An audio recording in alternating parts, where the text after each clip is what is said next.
Okay, good morning, good afternoon, good evening, wherever you're watching from. It's Les from Retired and Living the Dream, and we're here at Dave's place in Phe in Thailand. That's the only thing with StreamYard. We don't know if there's anybody watching. Oh no, it's there. It should show. Where would it show? No, it should show. This is new to me, the StreamYard. This is only like the second or third time that we've used it, so we think we're live. Oh no, pull up the banner. The banner, okay. Click on the banner. Okie dokie. If there's anybody in the house, just and go to where leave a message. Private chat there. Oh, comments there. There we go. There we go. Oh, we've got somebody in, yeah. There we go. Oh, there we go. They're popping up now. They're popping up. They're popping up. We still don't know how many. Oh, we've got 8. There you go. We've got 8. We've got 8. This is such a quick setup. I only arrived at Dave's house. It was like just over 4-hour drive from where we were in Chiang Mai to Dave's house in Phe. And we ended up, the sat-nav took us to the quiet lane, so we were about half an hour late. And setting up with Dave's internet and stuff like that. Anyway, here's Dave, the man himself, retired, don't give up. And to say, when he takes a seat, we'll go through this. This is your opportunity to ask any questions that you want to ask. Basically, I've been here in Thailand now for about 13 years, so I've sort of been here a long time, and I've got a lot of experience. And Dave, I met the pleasure of meeting Dave about just over a year ago now, and he lives up here in Phe now, towards Chiang Mai, about 4 hours away from Chiang Mai, so further north than me. So this is your opportunity. He's been in here for a year now. He's a Canadian guy. So ask any questions that you want to ask. Feel free to ask. This is your chance to be able to ask anything that you want. So anyway, without further ado, this is Dave, and he'll give you a little bit of a brief background of where he's from and what he's doing here in Thailand. Go ahead, Dave. Thank you, Les.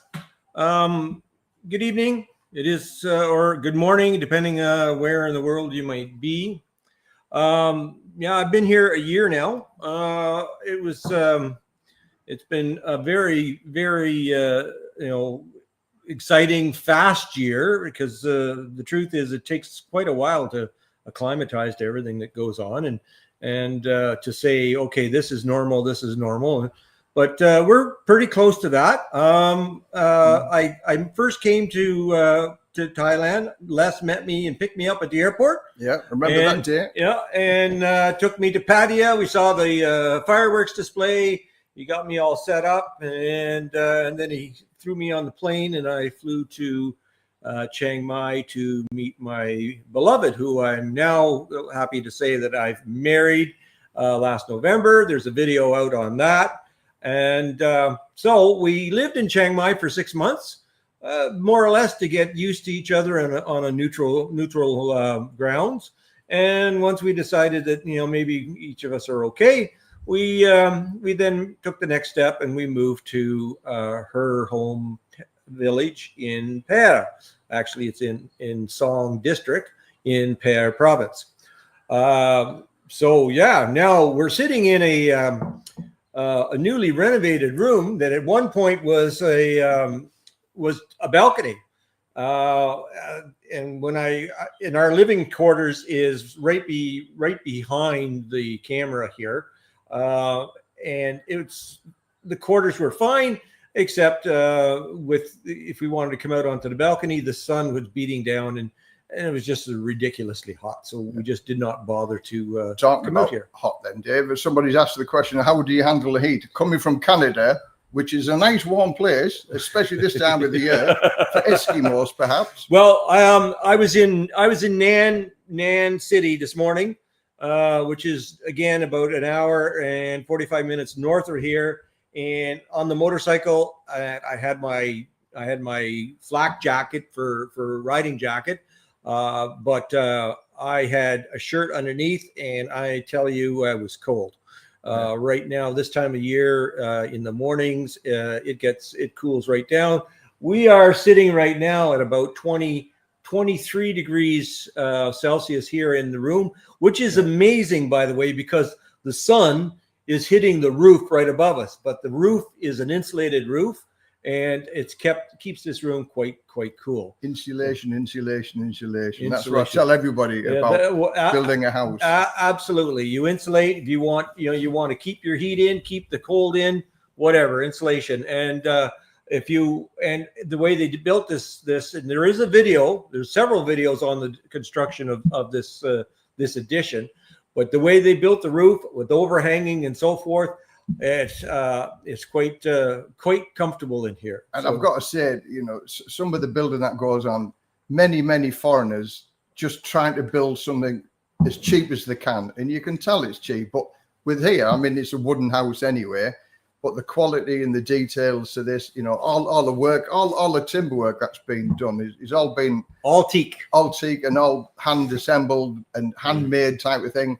So if you're going to do something, it's cheap to have the labor here anyway. The majority of Westerners pay the labor costs are probably more than the materials cost. But here, if you're going to get something done correctly and make it look nice as well. Don't try to make it look cheap. Now, all that said and done, finding a good contractor that can do it, sometimes runs, can be an issue. I just got lucky. I mean, I really got lucky. Katai, my wife, knew the right people, lots of connections with the village, and the contractors came in. I did a basic drawing of what I wanted, and just prayed that they understood what I wanted, and then I let them go. I had went back to Canada in May, June, and July, and then I came back at the end of July. So a lot of the work was in progress while I was gone, and when I got back, they finished up. So very happy. The final cost for this renovation came in at around 245,000 baht. Now that included a full staircase, steel, custom designed staircase that comes up from the outside, up and around. It's completely covered by the roof. It's tiled, absolutely beautiful. And Dave showed me around, and obviously there's videos on his channel, Retired Don't Give Up. Have a look at them, and you'll see the quality of and it's good. I've got to say, it's probably one of the best products that I've ever seen, because we've had builders at our house, and I certainly wouldn't recommend them to anybody else. Majority of people that get properties built or renovated always regret it. There's something. In fact, I did a video saying how not to build a house, and I would say, that. Yeah, I remember. Yeah. And so many people have watched that. How not to build a house in Thailand. Majority of Thai people will say, "I've got a friend, an auntie, an uncle, Bob the builder, a friend who knows a friend who knows a friend who actually laid a brick one day, and he'll build your house for you." Same with the electric, same with the steel work type of thing. That just creates problems. I would say get a contractor. You're going to pay a little bit more, but you've got some guarantee with the quality of the work, because it's a face thing. The Thai person who says Uncle Bob is the builder, he'll do it for you. And if you see that he cocks it up, it's losing face if you tell your wife to sack Bob the builder because he's not doing a very good job. So that's what I would say. Again, Dave and his wife did that, employed an outside contractor, and therefore they got the quality work done. You pay a little bit more, but I think in the end, it's worth it. I will say this. One of the things that was a little bit annoying was no one could give me an actual, budget price for the whole project. They could tell me how much they were going to charge for labor, but we basically purchased the materials. The contractor said, we need this, we need that. And we made the best deal purchasing the materials. So we couldn't come up with a number of what this renovation was going to cost. I mean, when I first decided on it, I thought, okay, I talked with my brother-in-law, and he said, 125,000 baht.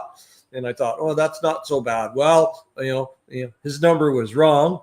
The other thing was they didn't just do what I thought they were basically going to do. They finished it. I mean, they finished it on the inside. They finished it on the outside. I mean, there's all new tile. I mean, the work, is the work up to standards of Canada or the UK? Well, the difference would be if you were paying in Canada, probably 80 to $100,000, which we'd be talking like 2 to 3 million baht. You would be a little more particular about things. Now, there's a couple of things here I'm going, well, but they are minor. And you have to keep in mind is the contractor that built it with a skill saw. You didn't even have a table saw. I'm just standing there thinking, how do you rip that? How are you making that? And they just do it. Yeah. And there's miters everywhere in here. If you go out in fact, if you look right behind us, you'll see a black line right above my head. That's the steel bar that's supporting the outside roof.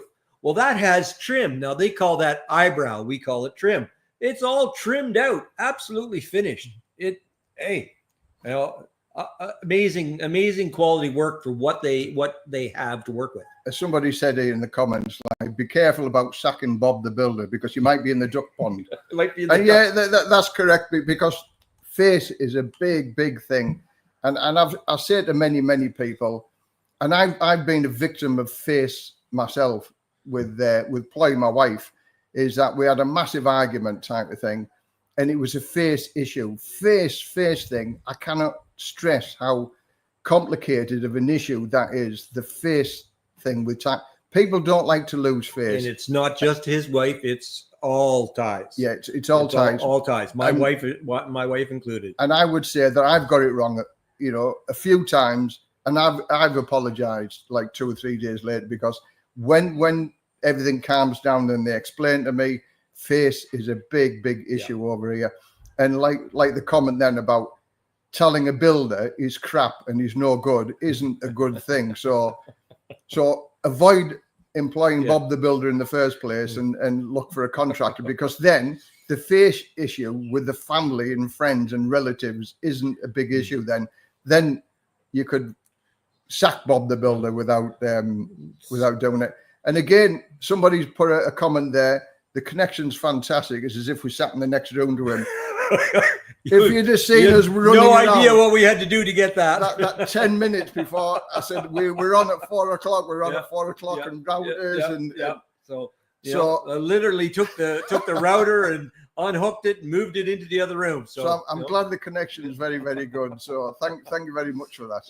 To add a little thing about the face. Now, just outside on our staircase, when they built the staircase, they built the steps, and then they had this. It looked like a railing that was for the size of a child. And I couldn't understand why it was so low. And I think, okay, at some point they're going to have to add something. Well, the job got done, and they still didn't add. Finally, it was like, when are you putting this railing? And I had to be a little more forceful. So they put the railing, and he asked for more steel, which I couldn't understand why. I thought what we needed was here. He puts the railing on, and then he added 2 more small, I guess 3/4 by 1 inch, pieces of steel halfway. And it was like, why do we need this? And I had to tell him, no, that's ugly. I want that gone. And he was a little bit upset, but he did it. And I thanked him very much. But again, saving face. Yeah. And another question here for a newbie saying, Les, what part of Thailand would you recommend for a new retiree with very limited knowledge of Thailand? Again, we've all been there. Dave, when I met him, he'd never, ever been to Thailand before.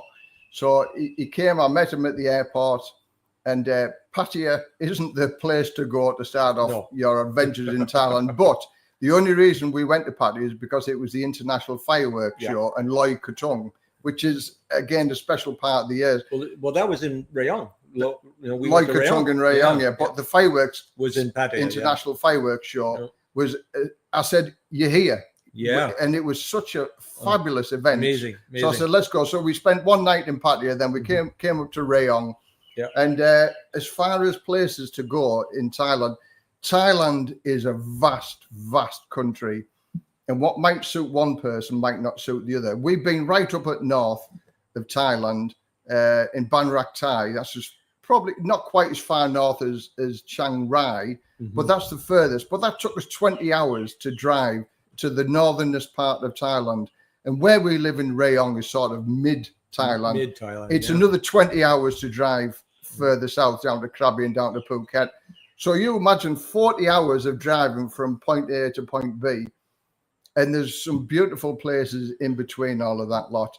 And again, if like where Dave is at Pear, we're about 8-10 hours away from where I live. Yeah, you're about 10 hours. About he's nowhere near the coast. Yeah. Nowhere near the coast at all. It's almost, it's 8 to 10 hours to get anywhere near the coast. But I like the coast, but I like the countryside as well. Where we've been up in Pai and Ban Rak Thai and Chiang Mai is all country, spectacularly beautiful. Yeah. But that's the mountains. The mountains. But that's nice when you live down by the coast. And we like to see the mountains, like Dave living here likes to see the sea. So it swings and roundabouts. So as a newbie, I would say pack your bags, spend 3-4 weeks in various places around Thailand until you find the place to hang your hammock. And then you can say, right, I want to stop there. And then just get a bigger taste of it, rent somewhere for like 3 or 4 months. Then you get the feel of the place. So when I was first, researching to come here, I was talking with Les for almost a year before I actually came. But I mean, I had three places that I was thinking of. Hua Hin. Yeah, Hua Hin. Hua Hin. Yeah. Which is more south, Bangkok, about halfway. No, not quite to Krabi. And I was thinking of Jomtien or Rayong. Mostly because, like I say, that's where Les lives. And I was thinking of Chiang Mai. And again, it comes down to it's true as far as language is concerned. Everyone says, "Oh yeah, you have no problem with English in Chiang Mai. Everyone speaks English." Yeah, that's not true. It's still when you go talk to someone, do you speak English? They say "nit noi," which means a little bit. So you're using your translator a lot. But again, if you are really concerned about being able to speak English, then yeah, you want to go more south. If you are in Jomtien, the English in Jomtien is pretty. The more touristy locations you're going to go to, the more English is spoken. But a question here for you, Dave, as well. How do you find it keeping occupied every day, Dave? Well, okay. First off, I'm a YouTuber. So that in itself is keeping me quite busy. I try to put out at least one video a week, maybe 2. And that's such an important question because I've met several foreigners in the last couple of weeks, and the thing is, if you don't have something to keep you busy, whether you golf or you like to cycle or you like to motorcycle like myself, what happens is and if you're a drinker, you tend to drink more, and that's when everything spirals the wrong way. Then you become a bar stool warrior. Yeah, exactly. So the thing is, you need to find something that keeps you preoccupied. And and in my case, like I say, I do the videos and I do editing. The editing is takes a lot of my time. We have a bicycle. I brought a bicycle from Canada. That was a fun thing, between Les and I trying to figure out how we're going to get it from Bangkok to Chiang Mai, but we did. Yeah. Anyway, so I brought the bicycle because I like to ride bicycle, and as it turns out, Katai, I bought a bicycle for her, and she loves going out on the bike. So we go out first thing in the morning, and when I mean first thing in the morning, it's before the sunrise. And you still got a squeaky wheel. And I know. I've watched a couple of his videos, and I said to him, many videos, you've got a squeak on your bike, Dave. I got to find someone who can fix that up. On his latest video, he's still got a squeak on his It's still wheel. there, I know. I had to apologize for it. So I added some music, hoping that would hide it. So we ride. When I was in Chiang Mai, like I said, we rode every day in the morning. And then in the afternoon, it's nice to have a nap in the afternoon, but do my my editing and so forth. And if there's a gym, we go to a gym. Yeah, we keep ourselves pretty busy. And a question from Scott. Hi guys, would 8 million baht and a pension be enough to live on in Thailand? Now, let me think about that for a nanosecond. Yes. Okay. Yes. Scott. It's Scott? Scott, yeah. Okay, Scott. I'm putting out a video very shortly. Okay, I spent three days in Nan. And two of the videos, the one video, of course, is the trip going up there by motorcycle, you know, beautiful ride and so forth. The second video is all about an estate. The thing is, a lot of people that come on these live shows or talk to people that are finding out what does it cost, budget, this and that. A lot of them are coming on with pensions like myself. I basically have a pension. I have some savings. And we make that, same with Les. We make that, work. But then there's people that have had good jobs, that have, a full pension, that have made investments and so forth. And then, the thing is, you can come here on a normal amount. And when I say normal in England, that would be, 1,500 2,000 pounds, you would live very, very well. You can live on less. It all depends. Now, if you come with more, it is quite amazing how you can live. Now, the second video is going to be, I met a gentleman in Nan who, he's rich and he has an estate.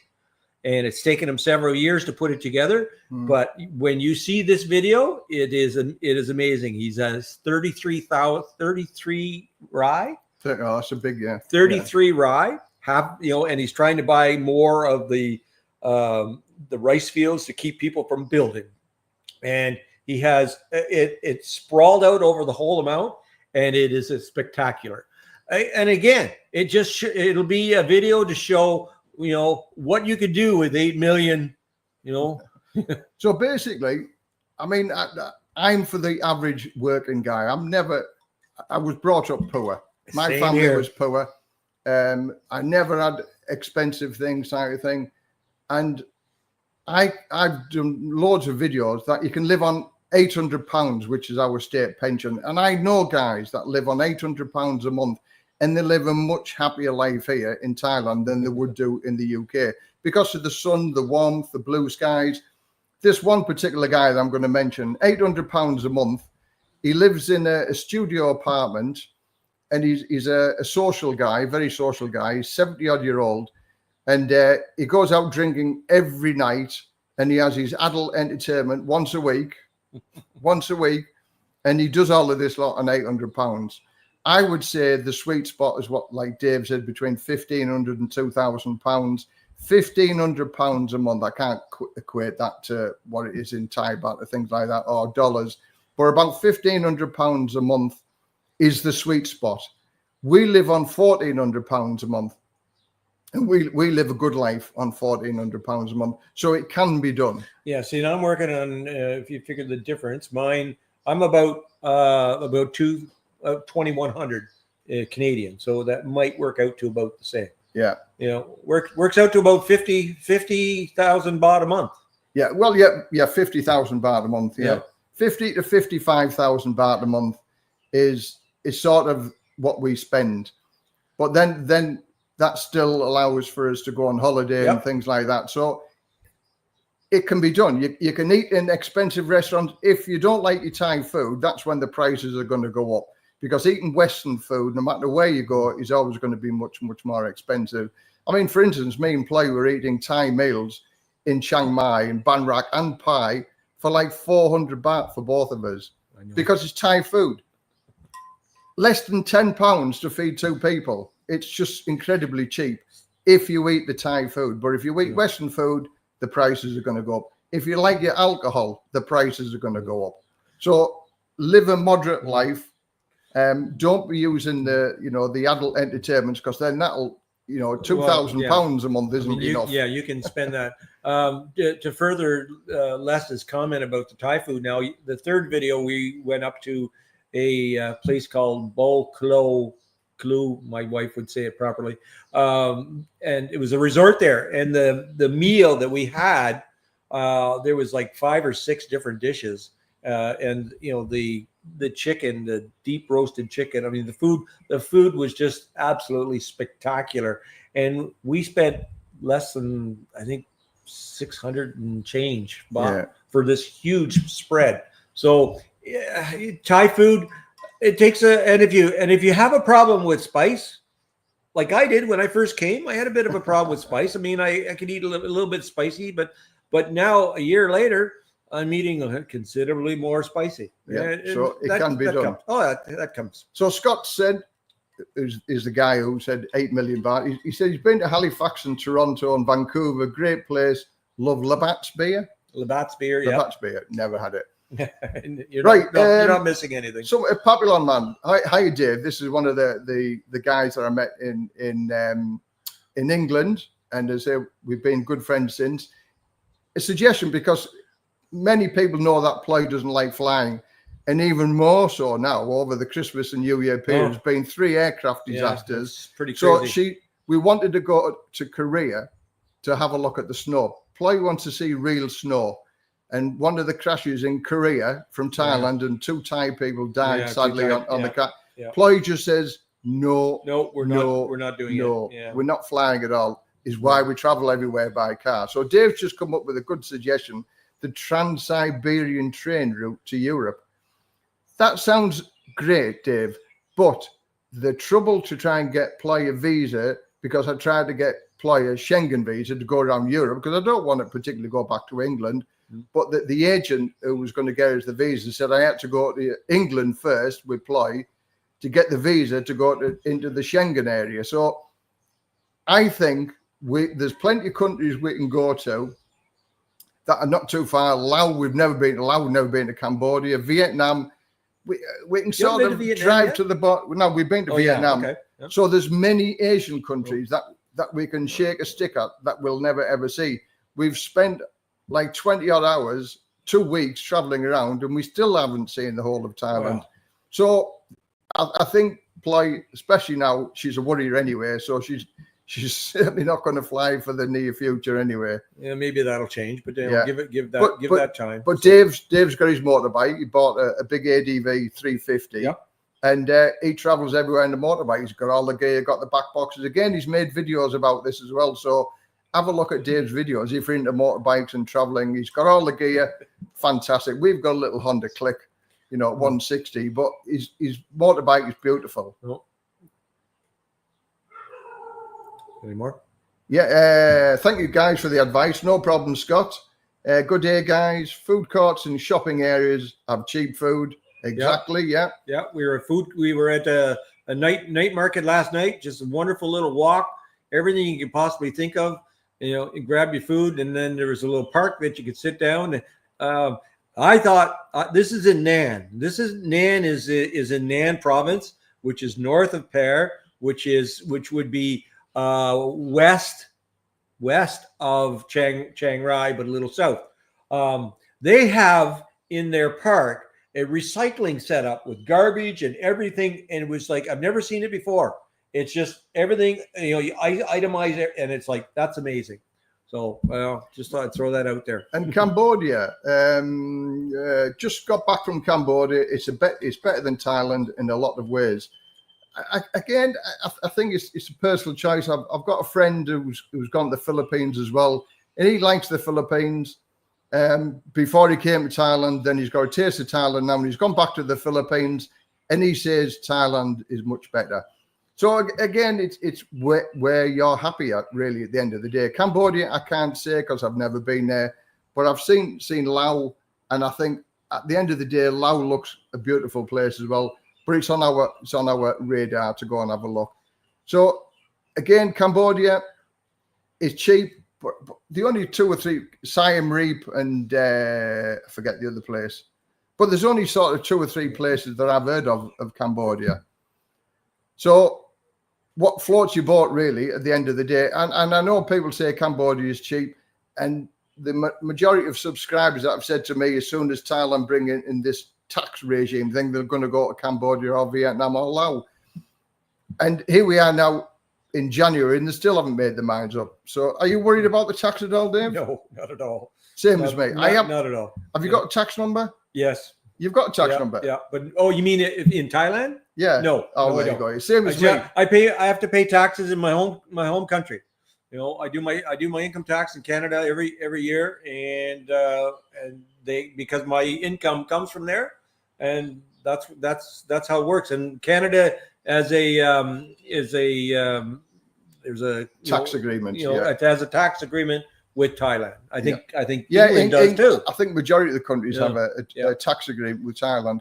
But again, it's I contacted because many people asked me the question. Andrew said it'll be big news when it happens. It'll be big news. Now I contacted as research 2 different tax companies to ask how much tax I'll pay. One tax company said I'll pay tax, and the other tax company said I wouldn't. And these are 2 top tax experts. So if they can't even make their mind up, so I wouldn't worry about the tax at all, and just wait until it comes, because at the end of the day, they're going to do wherever they're going to go and do. I think if they impose this tax, they're going to shoot themselves in the foot, and there will be lots of wealthy people who walk away. Oh, let's have a look. I think that, the currency in Cambodia, they're like the US dollar. It's like everywhere else. The dollar is king no matter where you go in the world. Yep. And that's, at the minute, the exchange rate in Thailand for the baht against the pound is very, very. I just exchanged some money this morning. It was 42.78. That's the lowest it's been for 2 or 3 years. 42. How about 23 for Canada? Yeah, well, as I said, it really depends. Yeah. It depends when all said and done. So people ask me about that, and I say, well, the petrol is cheaper here than in the UK. I don't have council tax to pay here compared to the UK. Accommodation's cheaper than the UK. Food is cheaper than the UK. The general cost of living, electricity, water is substantially cheaper than the UK. So it swings and roundabouts, isn't it? So the baht might be high against the pound, but the food and the petrol, it just equals itself out. How do you find cost of living here then, Dave? Well, like I said, compared to Canada. If I was still in Canada, I would have to keep working. Yeah. That's the bottom line. Work. Yeah, what's that? 4-letter word. What the hell's that? Retire, don't give up. Retire, live the dream. Yeah. Work is exactly. I would have no choice away. if I was still living in Canada. On the money that I would be that I have, I would still have to work. And that's not a plan. Yeah, Hua Hin have rooms with a pool and a gym for 400 baht a day. Yep. 8,000 baht a month. Yep. A pool and a gym, Hua Hin, it just ticks all of them boxes, doesn't it?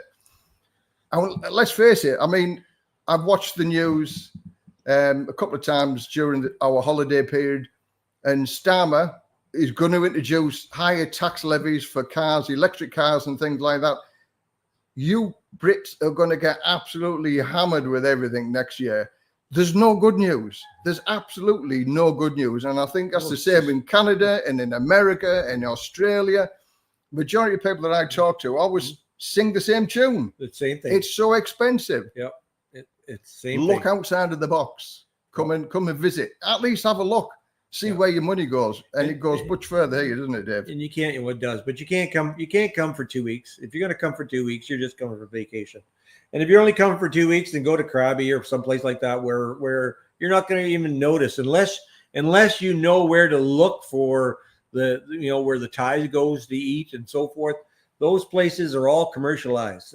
I'm like I say, I live in just outside a small village of Song, and it's all Thai, so it doesn't matter. Mooncat, sorry to jump in. Mooncat there, he says, good for you. He's flying out from Manchester on Sunday for the big trip, looking to retire for 10 nights in Bangkok, then a month in Jomtien. Don't be nervous. Absolutely do not be nervous at all. Dave was when he first come. It's just like you're a fish out of water. There are people that you can ask. If you go to Jomtien, there's hundreds and hundreds of expats there, and they'll all have a story to tell you, and they'll all tell you obviously the same thing. Don't drink too much and avoid getting ripped off by the ladies. Apparently, there's quite a few thousand beautiful, stunningly beautiful ladies in Pattaya. Yeah, quite a few, and I kid you not, there are everywhere. Mm-hmm. But there are sharks in the water as well. So yes, you have to be aware.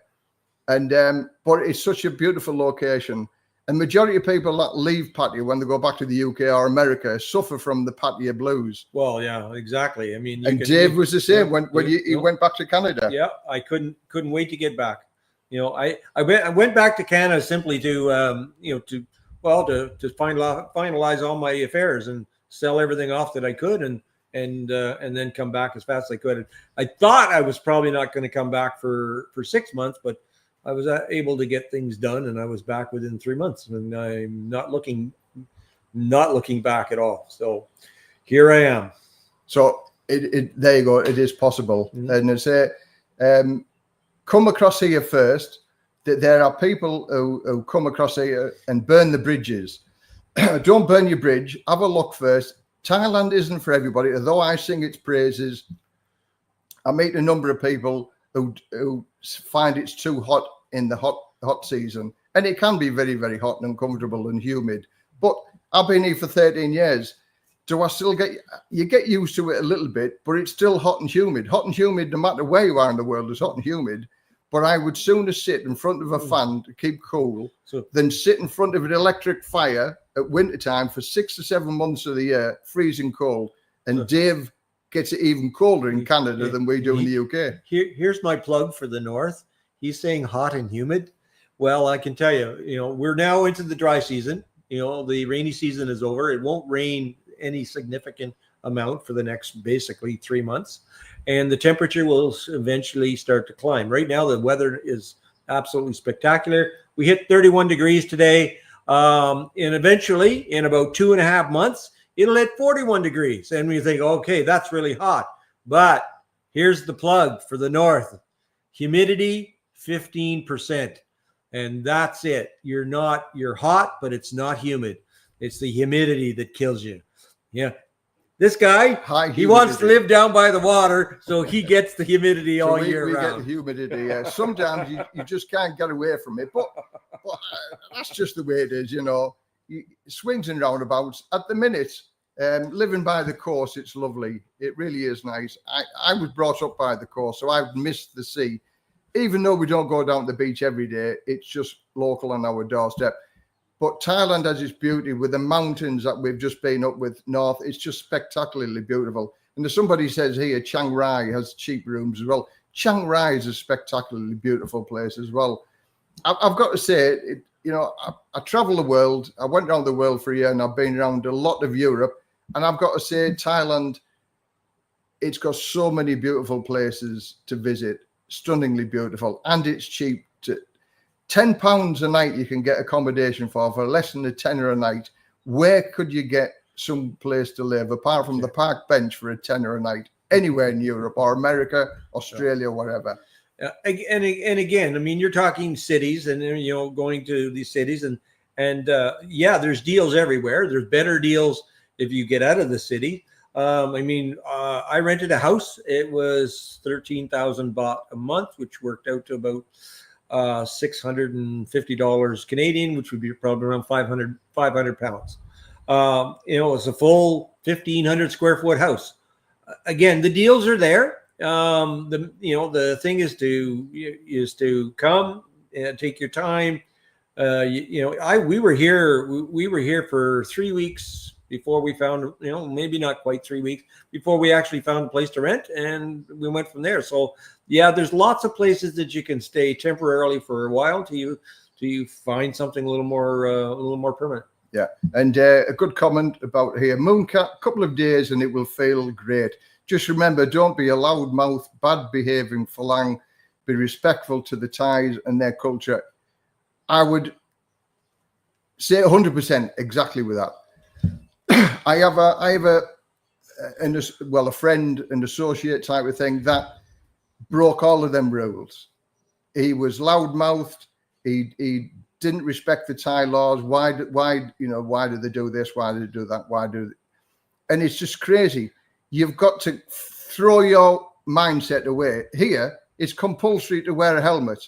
90% of the people around here don't wear a helmet. Mm. So you've got to just go with the flow type of thing. No car insurance, no bike insurance, no anything of insurance. The police stop you, it's a £10 fine. In England, your bike would be repossessed, your car would be taken to the compound type of thing. Them are the good bits. Them are the good bits that everybody will say, well, yeah, okay, we'll get away with that. Drinking and driving, drugs and driving is a terrible problem over here in Thailand. So I don't like driving around on a nighttime type of thing. That's bad for me in Thailand. The tea money in Thailand. The tea money? The tea money, yeah. You heard of the tea money? Tea money? The tea money is when you've got no insurance and you've got no license, you pay the tea money to the police. To the police, yes. And then they'll pat you on the back and wish you a good night. Yeah. That can happen also with drink driving. So we just renewed our insurance on the car. And when I first came here, my girlfriend, wife at the time, she didn't have insurance on the car, and we drove it around Chiang Mai for 3 weeks, and I found out she didn't have insurance because, well, living out here in this area, she could get away without it. And I said, well, that's no good. So we went to Lotus. We went through a broker. We got insurance. It was 13,000 baht, which was like $600, and we just renewed it, and we got a deal, and we had a little mishap, and very minor. The insurance paid for it, fixed it, no problem. And they still gave us a renewal of our insurance, the same company, for almost 700 baht less. Yeah. So in Jumtiam, I have a studio for $13. Is that Canadian dollars or American dollars? $13 a night. Whichever it is, it's still cheap, isn't it? $13 a night. Yeah, yeah. I found a 350 baht room in Udon, includes breakfast. Very good. I'm sure that's just a Thai breakfast, not an English breakfast, because English breakfasts are so expensive, or they can be so expensive here. Mm-hmm. I used to run a coffee shop in Ban Phe. I couldn't have a decent breakfast for less than 200 baht. So how would they do it in Pattaya for like 120, 150 baht? I don't know. Lost leader. Yeah, it's a lost leader, yeah, but it gets people in there. But there was a place we stopped in the near Pai, bacon, proper bacon. What? Breakfast in the morning, the bacon was gone. I had about 3 bacon sandwiches. It's the only hotel in 13 years that give a quantity of bacon, and they just kept filling it back up. So I filled me boots with bacon sandwiches there.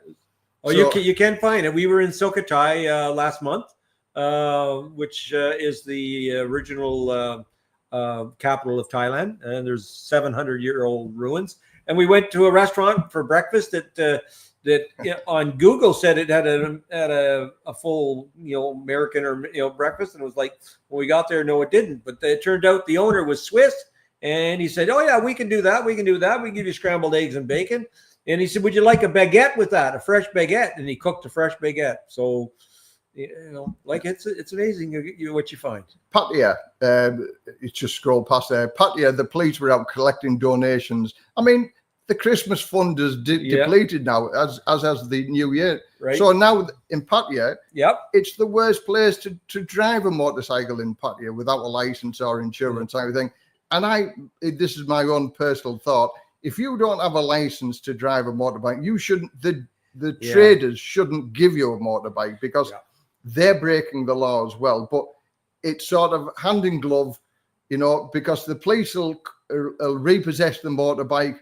They're doing Pattaya anyway, and it's a 2,000 baht release fund. They do that. They do that now, yeah. Okay. So therefore, the motorbike dealers know. So that's why they ask for a huge deposit now, because they know if you haven't got a license, your motorbike's going to be, and then you're responsible for paying that fine as well. So it is just a big scam. And also for majority of people, like if you don't have a license and you have an accident, your insurance isn't going to cover for any damage, So please do not ride a motorbike. And if you're going to come here, before you come, if you're going to be here for any period of time, it's very advisable to get an international license. Not hard, no minimal cost, and you get the international license, and it's recognized. And when I was here, I had the international license. Now I also have a motorcycle license because I have I own a Harley. It's for sale, by the way. Anyone in Canada wants a Harley, let me know. But I got an international license, and we went to get the insurance for the car, and they said that's perfectly fine. It's acceptable. So if you have the proper license, that's the big ticket. I've been pulled over by the police on the motorcycle, and they think, okay, well, I had my helmet on, so there was no problem. So they're think, oh, we're going to get him because he doesn't have his license. And I handed him the international license that said motorcycle, and he said, have a nice day. Yeah. So they're not all out to fleece you, but a lot of them are. Right. Here's a tricky question. What about the girlfriend's costs? Is it a variable number in my mind? Girlfriend costs. Oh, I've done a few videos on this. And how can I put it? How can we put it? Well, I mean, it's an ongoing thing, but I mean, it depends. If you're saying girlfriend's cost, where you're coming to be and you're 1,000 air for 2 or 3 weeks, and you're going to have a girlfriend, fine. If you end up living here and you end up having a lady friend that stays with you, a lot of the times you got to remember we're at the age of retirement. If that woman is working, well, then she's not with you, during the day she's working. Obviously that, supplements her income. And of course, you're going to be paying for everything else. If she's not working, she's with you and she looks after you, and I look at it as a 60s housewife. Back in the 60s, the housewife did not work. The housewife looked after the house, looked after the kids, looked after making meals and so forth. And that's what you get here. And the amount of money in our case, the main thing you need to do is make sure, and this is important, because these are things we learn sometimes the hard way.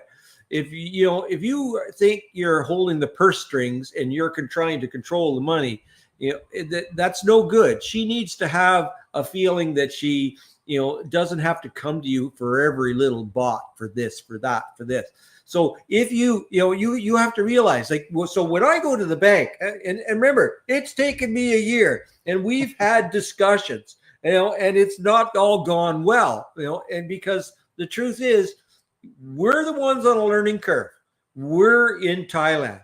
It's not they have to learn how we are. They do to an extent, but we have to adjust to them. Again, save face. I remember one day we went to a market and she didn't have any money. And I walked off somewhere else to look at something, and there she was trying to buy it, and she had no money. She was furious. After that, I make sure she has money before you go into a market. So now, after a year later, when I go to the bank and I take, we'll say 10,000 baht out of the bank, 5,000 goes to her, not 5,000 goes to me. We both know what that 5,000 has to spend, whether it's paying for the hydro for the house, paying for the utilities, or, so forth. And my 5,000 might be buying the food. Now we do a grocery run every week to macro, and we spend probably sometimes a little more, 3,000 baht, every week. And again, so you got to make sure that she has money and she doesn't have to come to you every time, because if that's the case, they become spiteful, and that's the bottom line. Yeah, they need to have some control of it as well. Yeah, if I've done a few videos about this, and in a nutshell, if I can explain the way I see it, right? When I lived in the UK, I was married and I had 2 kids. My wife didn't want to work. She wanted to be at home, a housewife, and look after the kids. I had no problem with that, but her salary was cut because she wasn't earning anything. So I took on an extra job to be able to supplement the money that she lost. So my wife was at home now, not earning anything. So how did she buy her clothes? How did she pay for things?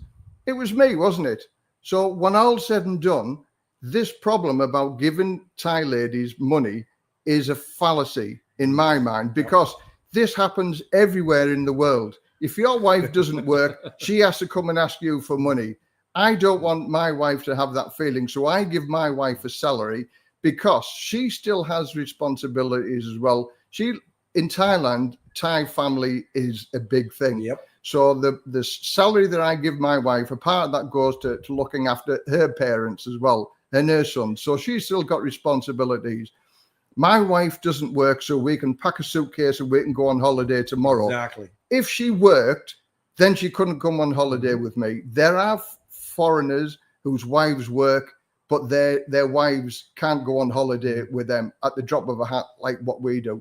So I compensate my wife not having to work so we can pack a suitcase and go on holiday tomorrow if we so desired.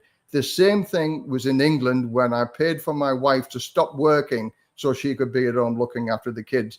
It's a fallacy. You will never, ever find a Thai girlfriend who will live with you for totally nothing. There has to be some finance agreements of course. Anywhere in the world. Yep. If you were a poor person in England, would you get a beautiful girlfriend? No, you wouldn't. And it's exactly the same here. If you were a poor foreigner coming over here in Thailand, are you going to get a girlfriend? No, you're not. No. And just one quick story, because I like telling the story. As you can imagine, I've met many, many foreigners over here, and I have a sit and a cup of coffee, and the same with Dave. What's your story? What are you looking for? There's one guy, 72-year-old, drove up to come and see me. So I met him in a restaurant. I said to him, what are you looking for? 72-year-old.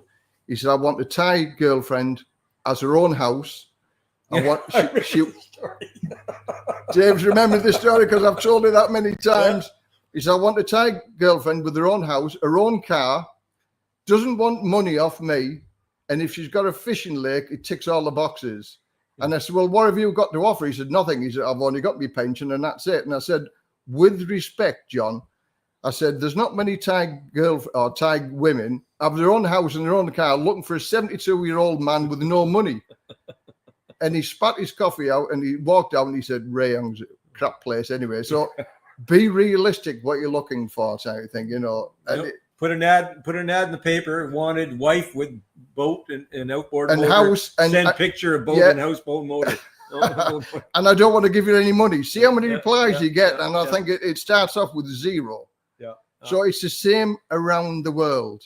No different. No different. No different. You know, so I mean, and that's the thing. I'm in England, I'm 64-year-old, and I haven't got a house, I've got nothing but my pension. So I'm way down the pecking order in England. 65? When do you turn 65? 65 this year now. Yeah, so I'm turning 65 this month. Oh, well, I'm still 64. I'm still a young man. Yeah, he's just still a baby. young He's man. just a baby, and he calls me young man. But I've got nothing to offer the ladies in England, and I'm looking at 60-year-old ladies to be even in with a chance. Oh, forget that. Even the 60 in Canada, probably even the 50 to 60-year-old women. Now what they're doing is they look at you and they go, okay, what have you got? Because I've already taken it from the last husband. The last thing I'm going to do is hand it to you. Yeah. You know, and so there's a pecking order, and I'm a little bit better. Well, I'm a lot better well thought of because I've got a pension over here, a pension and a pulse. And a pulse. So anyway, enough. But that's the long and the short of it, type of thing. And somebody mentioned the bar girls. The comments has gone up. Bar girls get a tough ride here, and I think it's unfair because the bar girls don't always want to be bar girls, type of thing, and they've got to put themselves out there to try and find somebody. They're knight in shining armor. Some of the girls that live in the villages here, a foreigner would never, ever go and see them because of the location. So please don't give the bar girls a bad deal over this. You know, they're not happy doing it as well, but they have to put themselves in to try and find their knight in shining armor. Yeah. But I agree, there are some bad bar girls. There's a fine line there. But there is also some bad foreigners who treat the bar girls like trash. Yeah, well, again, and I've seen it, and it's respect. Respect. You know, respect has got to be everywhere. It doesn't matter what country you're in. If you don't have respect, you know, I mean, if you come to this country and you do not give the respect of the culture, the Thai culture, please leave. It's as simple as that. You know? Yeah, if a girlfriend is getting free place to live and $600 salary per month from me, but she refuses to do any cleaning in the house, then I'd go with that as well. 100%. Again, now here's the story. This guy, I won't say where he's from, but he had a stunningly beautiful, I mean, she was stunningly beautiful. He built a house for her. up in her village right next to her parents. And he bought rubber plantations. He was quite a wealthy guy. He used to give her 45,000 baht a month salary. 45,000 baht a month salary. And he bought a 1.5 million baht car. He went and stayed up at the house next to her family quite often because she liked to go and see her family. And he was on his own because she was always spending the time with the family. And the day that he pulled the plug is when he rang her up and says, "Where's my dinner?" And she says, "There's a pot noodle in the cupboard and the kettle's on the sink." And that was it. That was a final straw. Yeah. A pot noodle and the kettle. And he didn't get nothing back from the house, but he got the 1.5 million baht car back, and that was it. Yeah, well, you're not going to get anything back. So he wasn't going to get anything back. But at the end of the day, the moral of the story is go with your gut feeling. Yeah. Red flags. If there's red flags or bells ringing, stay away, move away from it. Go with your gut feeling. And unfortunately, as good as advice that is, sometimes, depending on who you're with, that's a tough thing to do. You go, well, you really like her, but part of the problem is that in our own country, you think that you're going to get this beautiful woman, and and you don't. And if you come to this country and you get that beautiful woman, well, there's still a cost. There's no either way. There's a cost. So again, I mean, who am I to say? My wife is absolutely a beautiful, beautiful woman. She's also 49 years old. So which is, I'm 65. So she's 15, 16 years younger still. But again, the gentleman that from the second video I'll be doing in Nan, he's been with his wife for 22 years, and she's 44 and he's 71. So, but they've been together for 22 years. That's a long time. 3 wives. I didn't get to 22 years. Yeah. So again, it's a mutual respect, keeping faith, and like I say, it's Les is right. Thailand isn't for everyone, but it is a place that if you are looking to retire and where you don't have to worry as much about temperature and so forth. And in my case, I had psoriatic arthritis.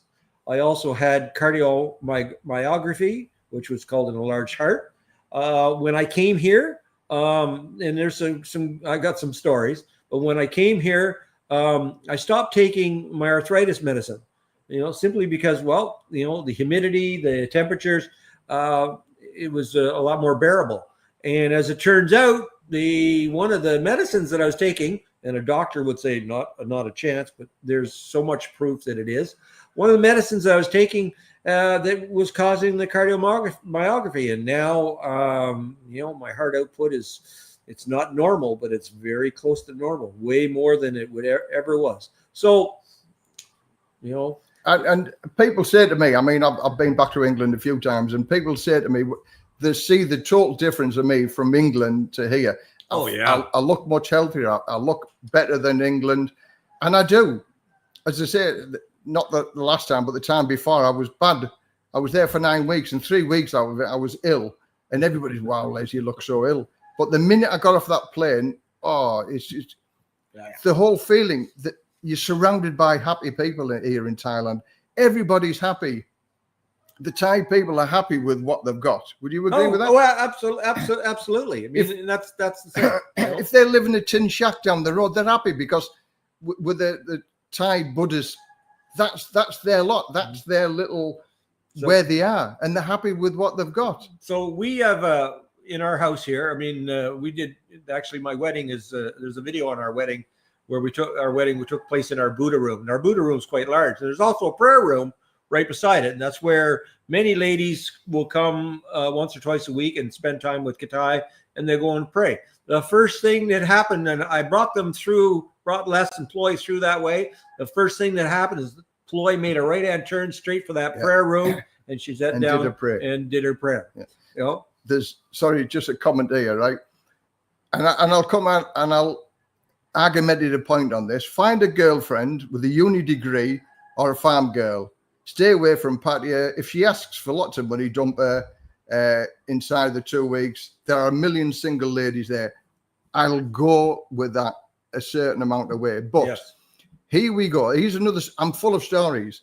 I've been here and talked to that many people, and I'll tell you, this guy that I met, he owns 270 Cafe Nero shops in the UK. So he's a multi-millionaire. He's a very, very wealthy guy. He lives over here in Thailand, and I had the pleasure of having a conversation with him, and I asked him all of these questions. And I said to him, I said, because you live in here, your girlfriend, wives, or anything like that. And he said, okay, I'll tell you a story, Les. He says, I stay in the best hotels. I go to conferences. He's got his fingers in lots of pies. So he meets lots and lots of wealthy, beautiful Thai women. And he said, to cut the long story short, Les, he said, I go out with the bar girls. Because he said the girls that are the manageresses of companies or the manageresses of hotels and things like that, he said, I could easily afford to take them out of that situation and give them a salary every single month. They'll never, ever have to work again for the rest of their lives, but they will not finish their work because tomorrow I could pack my bags and say, I'm seeing you later. She will never, ever get the jobs back. So if you've got an intelligent girl who's a solicitor, lawyer, doctor, nurse, or whatever, the likelihood of them finishing their jobs for you is very, very low. The farm girl, absolutely, I'd go 100% with that. My wife, Ploy, is a farm girl. She has increased her statistics. She's gone up from being a farm girl to like social. She's climbed up that social ladder, if you like, because she's with a foreigner and she's living a better life than she would be on the farm. So in other words, she carries an umbrella around and she doesn't want to keeps the sun off her, my wife. So I would go with a farm girl because they will be able to pack a suitcase because you'll take them out with that sort of lifestyle. But a highly educated girl, they're never going to give up their job because of you. And that's a long story cut very, very, very short. So thanks for that comment. Another tip to avoid women with children, you will never be number one. Well, here, I got an argument with that. That comes down to the age. So my wife at 49, of course, she married status. Sorry. What's that? I just mentioned status. That was the word I was looking for. Status. Yeah. So anyway, carry on. My wife married at 22. Married a Chinese businessman who could speak about 8 languages. English apparently may not have been one of them. And they had one son, and so he's half Thai, half Chinese. He's now 24. Now my wife's first husband, he died 9 years ago. Heart disease and diabetes and so forth. So he didn't really have a father from that time. And even then he was very sick for many years. So he's basically my stepson, but again, it depends on the situation and the circumstance. I support in our home here, I support Katai, I support her son, and I support her mother, who's 74 years of age. And I support that on my 50,000 baht a month. Give you an idea just how far that money goes. And let's face it, majority of Thai girls, because it's family orientated. Yes. Because if a woman has a child and the woman gets old, the child looks after her. Yeah. It's like my wife, she sends a certain amount of her salary every month back to her mum and dad, because one day her mum and dad won't be able to work. They're much fitter and stronger than me. They work in a farm. We're going to Ploy's farm tomorrow. I'm ashamed. I'm 64-year-old. They're older than me. They could, the work that they're up at 5 o'clock every morning, finish at 6 o'clock every day working in the fields, or because they've got their own farm. They don't owe any debt on it whatsoever. They are the salt of the earth people, very, very hard working. And wow, they knock the spots off me as far as, that feeling of they don't want anything from anybody at all. They are really, really nice people. What is your opinion about the big picture? Have you watched the vlogs he mentioned? talk to somebody else. Or he's talking. Oh yeah, Talk to somebody else. Oh, that's typical. That's the Again, I'm plugging Dave's channel here as well. Retired, don't give up type of thing. As I say, for the people who've just joined in our conversations, have a look at Dave's channel type thing. He's a new guy from Canada. 121 videos now. 121 videos, yeah. He's a long way of 576. Long way. I like to fly my drone. I like to drive the motorcycle. We like to go to different places and experience different foods. And one of the things we talked about, saving face and about culture and living in a northern community where it's a little more isolated. I'm part of the community. There's a video, a couple of videos back called Fun Day in Song. 10 villages get together to have a fun day and play some games. I did the video, flew the drone and chased the guys around on the soccer team, and they did the tug of war, and they all know who I am. But I mean, this is what's going on in my community, so I'm making a video. Did everybody watch it? Was it like my our ADV video? No, nowhere near. But a lot of my viewers are Thais because they love seeing that stuff. Now I have another video that's coming out. It's going to take a long editing. It was a 2-day affair here in the village cultural affair where there was beauty pageant, and the governor of Pear was there. There was a bunch of high wigs, and I was asked specifically, to fly the drone, and I flew the drone, and I went through 5 batteries on the drone. So yeah, I'm going to continue to showcase my community and the people that here. I'm already becoming known. They because I'm a foreigner, and Katai is well known. And so that's what I'm going to do when you're in a small community. Okay, and to jump into that, we can both give our answers from this. What factors should one consider when choosing to retire in Thailand, and how can a life balance between relaxation and adventure redefine the concept of living the dream in retirement? My channel is called Retired and Live a Dream because I do live the dream in my way. It might not be for everybody. I live in a beautiful location. I can do whatever I want to do. When is the only time in life that you can do whenever you want to do, because work comes into it. So you've got to go to work. So that's working to live. Now, I don't work to live. I'm retired. Thankfully, I've got a pension, so I can choose what I want to do. I can choose if I want to go on holiday. I can choose where I'll live. I can choose where I want to eat. I can choose the country that I live in as well. So that is my definition of retired and living the dream, that I have the choice. Many, many people don't have the choice. So what do you think about that one, Dave? The name of my channel is Retired Don't Give Up. And the reason why I use the Don't Give Up, besides the fact that I have a medallion that says Don't Give Up, I've had this medallion for a long time. Bottom line is, you go through life and you sometimes you take the easy route, or some things just don't go the way you want. And you can sit and complain, or you can just look forward. There's less ahead of me than what's behind me, but that's, I've had health problems. You might have health problems. You may have things now that are preventing you from retiring and so forth. It's like you say, I can't do it. And, Les has a little saying, OMG, OMY. OMY, yeah. OMY. One more year. Now, when I started talking with Les, it was, it would be over 2.5 years ago.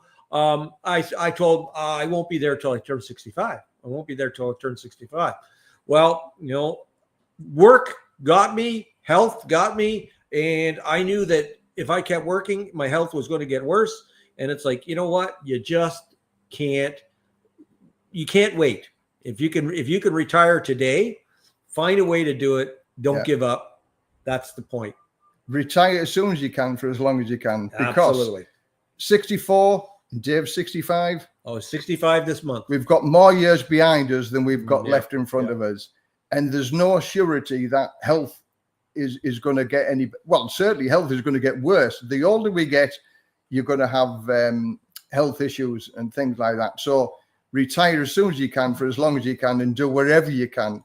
You don't need a lot of money. Just make the money that you've got fit. We all know how much money we have, but we never know how much time we have. Is why I did the holiday that we've just spent almost 2.5 weeks traveling around Thailand, and I've loved every single minute of it. And we'll do this as much as we can for as often as we can, because one day I'll get to that stage and thinking, oh, not today. No, can't do it. Can't do it. So, I struggled staying up until midnight to watch the New Year's Eve for 3 hours. Them last 3 hours in Chiang Mai, I'm thinking, but that was worth it, wasn't it? But it was worth it. New Year's in Chiang Mai, especially if you're in a nice high area, pretty spectacular. The whole city erupts. But for 3 hours of standing around and walking around, because all the restaurants are full, all the bars are full, everywhere is full. Yeah. In fact, to use the toilet, I had to go and buy a burger in Burger King to use the toilet, because every other restaurant and coffee shop was full. And I just, okay, I'll have a burger. And I had to buy the burger first and show them the receipt before I went to the toilet, and I was busting. So you won't get that up in northern, in Pear. They'll tell you where the bathroom is, and they'll let you go. So. I should have a pair of kanga pants, and you just, I'll get like a male diaper type of thing, for Christmas Eve and New Year's Eve when you big events. Yeah, I had where I lived in Chiang Mai for New Year's. I had a rooftop patio on the house, and we went up there, and just at midnight, and the lanterns going into the sky is just. They've stopped that now. In Chiang Mai, they've stopped the lanterns going up into the sky. Yeah, really, because it affects the airport. Even the fireworks display at the fair gate is way down by the river now. Isn't that something? Yeah, and we didn't know. We sat there at the fair gate yesterday, and Ploy was talking to the policeman because she said, "Where's all the lanterns?" And the policeman says it's banned now because 177 flights were cancelled last year because of the lanterns going up in the sky, and the planes won't fly. Where there's all the lanterns. The lanterns will go high enough. In Chiang Mai, the airport is very, very close to Chiang Mai. Yes, it is. So they banned the lanterns. And we thought, oh, okay. And the policeman says, and there's no fireworks here either. Because we were sat thinking we're going to sit here, watch the fireworks. And we had to walk another 2.5 kilometers towards the river where all the fireworks went off. Isn't that crazy? So what a difference a year makes. Like I say, we stood up on our rooftop patio, and there was just fireworks all around us. And lanterns. And Lake Kathong, just last month, we let off lanterns here. Yeah. Of course, we're not near the airport. I can take my drone and I can go up quite high. When I was in Nan, I wanted to fly the drone first at the resort that we were, and could not. The drone simply said, "Sorry, you're in a restricted area." And when I went on the second day at this estate that I was at, it was the same thing. It was just too close to the airport. Can't fly the drone. A contradiction to our retire as soon as you can. I would recommend not retiring. Work in the West. Visit Thailand every 3 months. I would say no for that one. How old are you? I don't know, but as retire as soon as you can, because you are only a cog in the machine, and as soon as your serviceability is finished, that cog is thrown away. You could be thrown away, and you're thought of like that, like a whisper. Next, somebody else will take over your place. For those people who retire, and this is, we had a conversation at my retirement do. We had a preparation for retirement, and somebody came in and spent 3 days talking to us for various things. And I'll always remember this guy who was a top executive in a business, and he said, never, ever, ever go back to work, because all the pats on the back, I don't know how this place is going to manage without you. You were the best, you were the big thing, right? You walk back there 6 months later, he said, who are you? Who are you? Who are you? No, I haven't got, I've got a I don't. You're gone. Yeah. Somebody else is in your space doing the exact same job, who can't fail, who will be the best thing since sliced bread. You're so much like yesterday. Forget about it. Retire as soon as you can for as long as you can, because getting old doesn't last for very long. How many people work so late, and then within 78-year-old, 6 months later they're dead. Yeah, but also on the flip side of that, some people who retire because they've got nothing else to do. My boss, I talked him into retirement, and he regretted it. He said, Les, that's the worst thing I've ever done, because he said, where we worked, he said, I was a big fish in a little pond and I had responsibility. He said, now I've retired, I'm a little fish in a massive lake. And he said, I've got no responsibility. And that's what he craved. But you've got to get your head around that. That's why, like Dave said, you've got to have something to do. You've got to have that feeling to get up in the morning. Because if you haven't got that, and some people, that's work. And if that floats your boat, well, then carry on working. But holiday and having a good time. There's lots of golf in Thailand. Oh yeah, there's lots of golf, and it's expensive though. Oh, there's places you go. Golf fairly inexpensive. But mind you, here we don't have a lot of golf courses. So I always struggle getting it through the windmill. Get it through the windmill. Yeah, I'm not a golfer. Most do. In case you didn't know, that's a mini golf, by the way. Let's have a look. How is the pension or retirement planning typically arranged for bar workers in Thailand? Oh, no idea.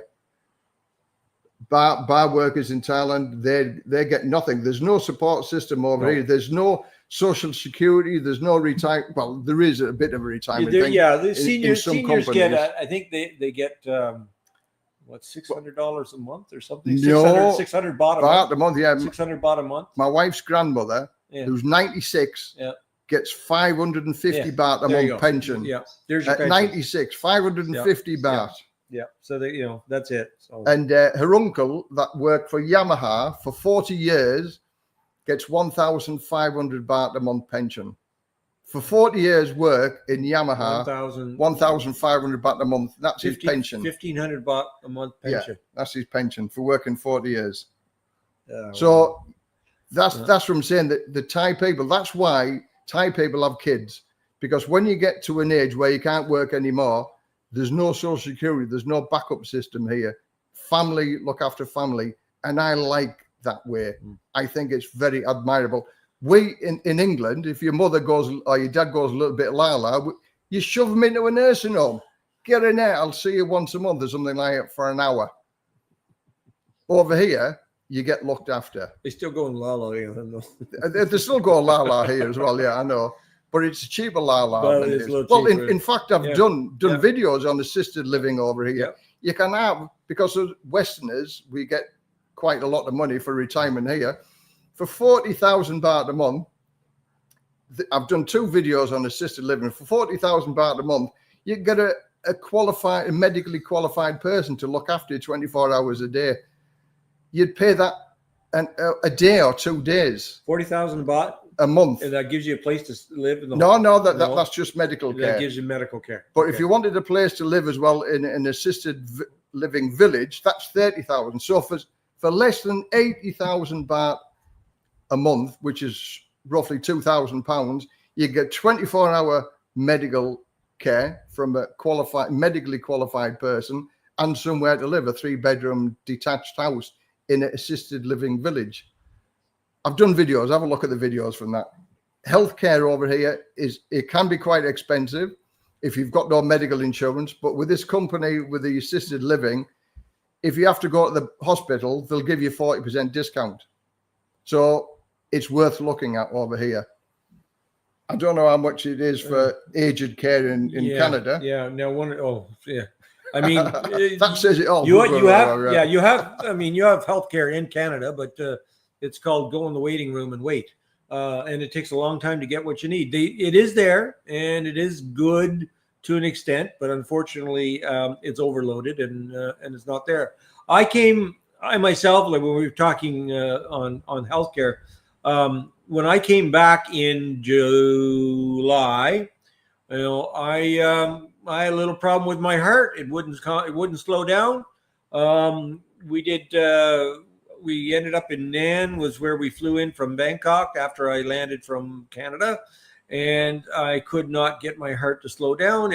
I couldn't calm down, and I said to Katai, I said, we need to go to the hospital. We're in Nan. We went to the Nan General Hospital, government hospital, and they took my pulse, which was racing upwards of 160, beats per minute, and they said you're having a heart attack. They had to put the paddles on me. They had to stop my heart and restart it. So and then I spent six days in the hospital. There's a whole video on that, So, but again, but what I'm getting at is I was in the government run hospital. There was no private room, or I would have got a private room. I ended up being in a ward with seven other people. It was air conditioned, so that was one good thing. The bed was not comfortable at all. Katai brought me a little topper that we put on that made it a little bit better. Bottom line is they did an echocardiogram. They did chest x-rays. They treated me with unbelievable respect and service. There were more nurses there at night than there were nurses in a Canadian hospital during the day. And the cost was 20,000 baht for that week in the hospital, including 1 week of medicine, of drugs. And Katai got a deal. It got it down to 18,000 baht. So medical here, again, depending on what you need, can be quite reasonable to afford, especially if you need dental work and so forth. It's, again, you can pay for it yourself, but there are many insurance companies that you can take policies out. You have to keep in mind that once you hit a certain age, those policies are a lot harder to attain, especially if you're 70 years of age and you don't have a policy at all. That's almost impossible. Also, any underlying issues can become an issue too. So, but like I say, it's here, it's there. It's still cheaper to pay for it here than to pay for it, say, in the States. So, and I can go and give some examples on dental work because a couple of years ago, my 4 front teeth are all crowns, and a couple of years ago, one of them cracked, so I had to go and get a new crown. And bearing in mind it'd been in there for 20 years, so when I went to the dentist, she looked at it and she said, "For 12,000, I can put you the same one that's in there." Or for 15,000, I can put one in that I guarantee if it cracks, I'll replace it free of charge. So I'm sat in the chair and I'm thinking, okay, if it cracks, okay, I'll have the 15,000 baht one. So I paid for the 15,000 baht one, and it was only after when I got home, I'm thinking, well, that one's been in there for 20 years. So the likelihood it was going to crack in the next 20 years, which would have put me to 80, and then I wouldn't care if I had a tooth missing. But it was 15,000 baht. But so anyway, the first one was how much? 15,000. No, before that, the first one. No, that was it. 12,000. 12,000. Yeah, but 3,000 baht. Yeah, it wasn't a lot for the guarantee. Pay it. But, for the guarantee. But is it worth the paper it's written on? Because I'm sure they'll say, that wasn't covered. There's a point. So anyway, I paid 15,000. Anyway, last year, long story short, this one cracked just at the back of it. So I went to a different dentist, and because we went back to the old dentist, and she said it starts at 15,000 for the cheapest one now. And it's like, well, hang on, it was 12,000. No, she said it starts at 15. I said, okay. So I got recommended another dentist. We went there, and she said 12,000 baht for the fillet for the new tooth, and it isn't guaranteed. She says, I don't know how a dentist can guarantee. She said the guarantee is worthless. She said. So I said, give me the 12,000 baht one. It was a new dentist. It was pain free, and I'm going back because I've just got the copy one now. So I'll go back on the 18th of this month to go and get the permanent one. The permanent one. Yeah. So for a crown, it's 12,000 baht. For a filling, I had a filling and cleaning. That was 1,600 baht. Mm-hmm. So I think it's expensive for what it is. But when I did the video about it, everybody was saying like 400 or 500 pounds to have a crown. Yeah, which is because I just had a filling. I had a filling and a cleaning too, and it was about the same, pretty close to the same. Yeah. So dentistry isn't expensive here in comparison to other countries. Well, and like what Canada, and like what Dave said, public hospitals. I've got medical insurance here. I've had medical insurance for the past 10 years. So I'm still okay with that. I pay just under 25,000 baht a year for 700,000 bahts worth of cover. Many people said that's not enough. to cover everything. But for me, it's a stick and plaster. Why do I need 3 or 4 million bahts worth of cover when I'm pretty healthy? Pay the difference. And pay the difference, yeah. So, yeah. So I'm going to do that. And I said to my wife, if I'm ill, send me to the public hospital. Don't send me to the private hospital.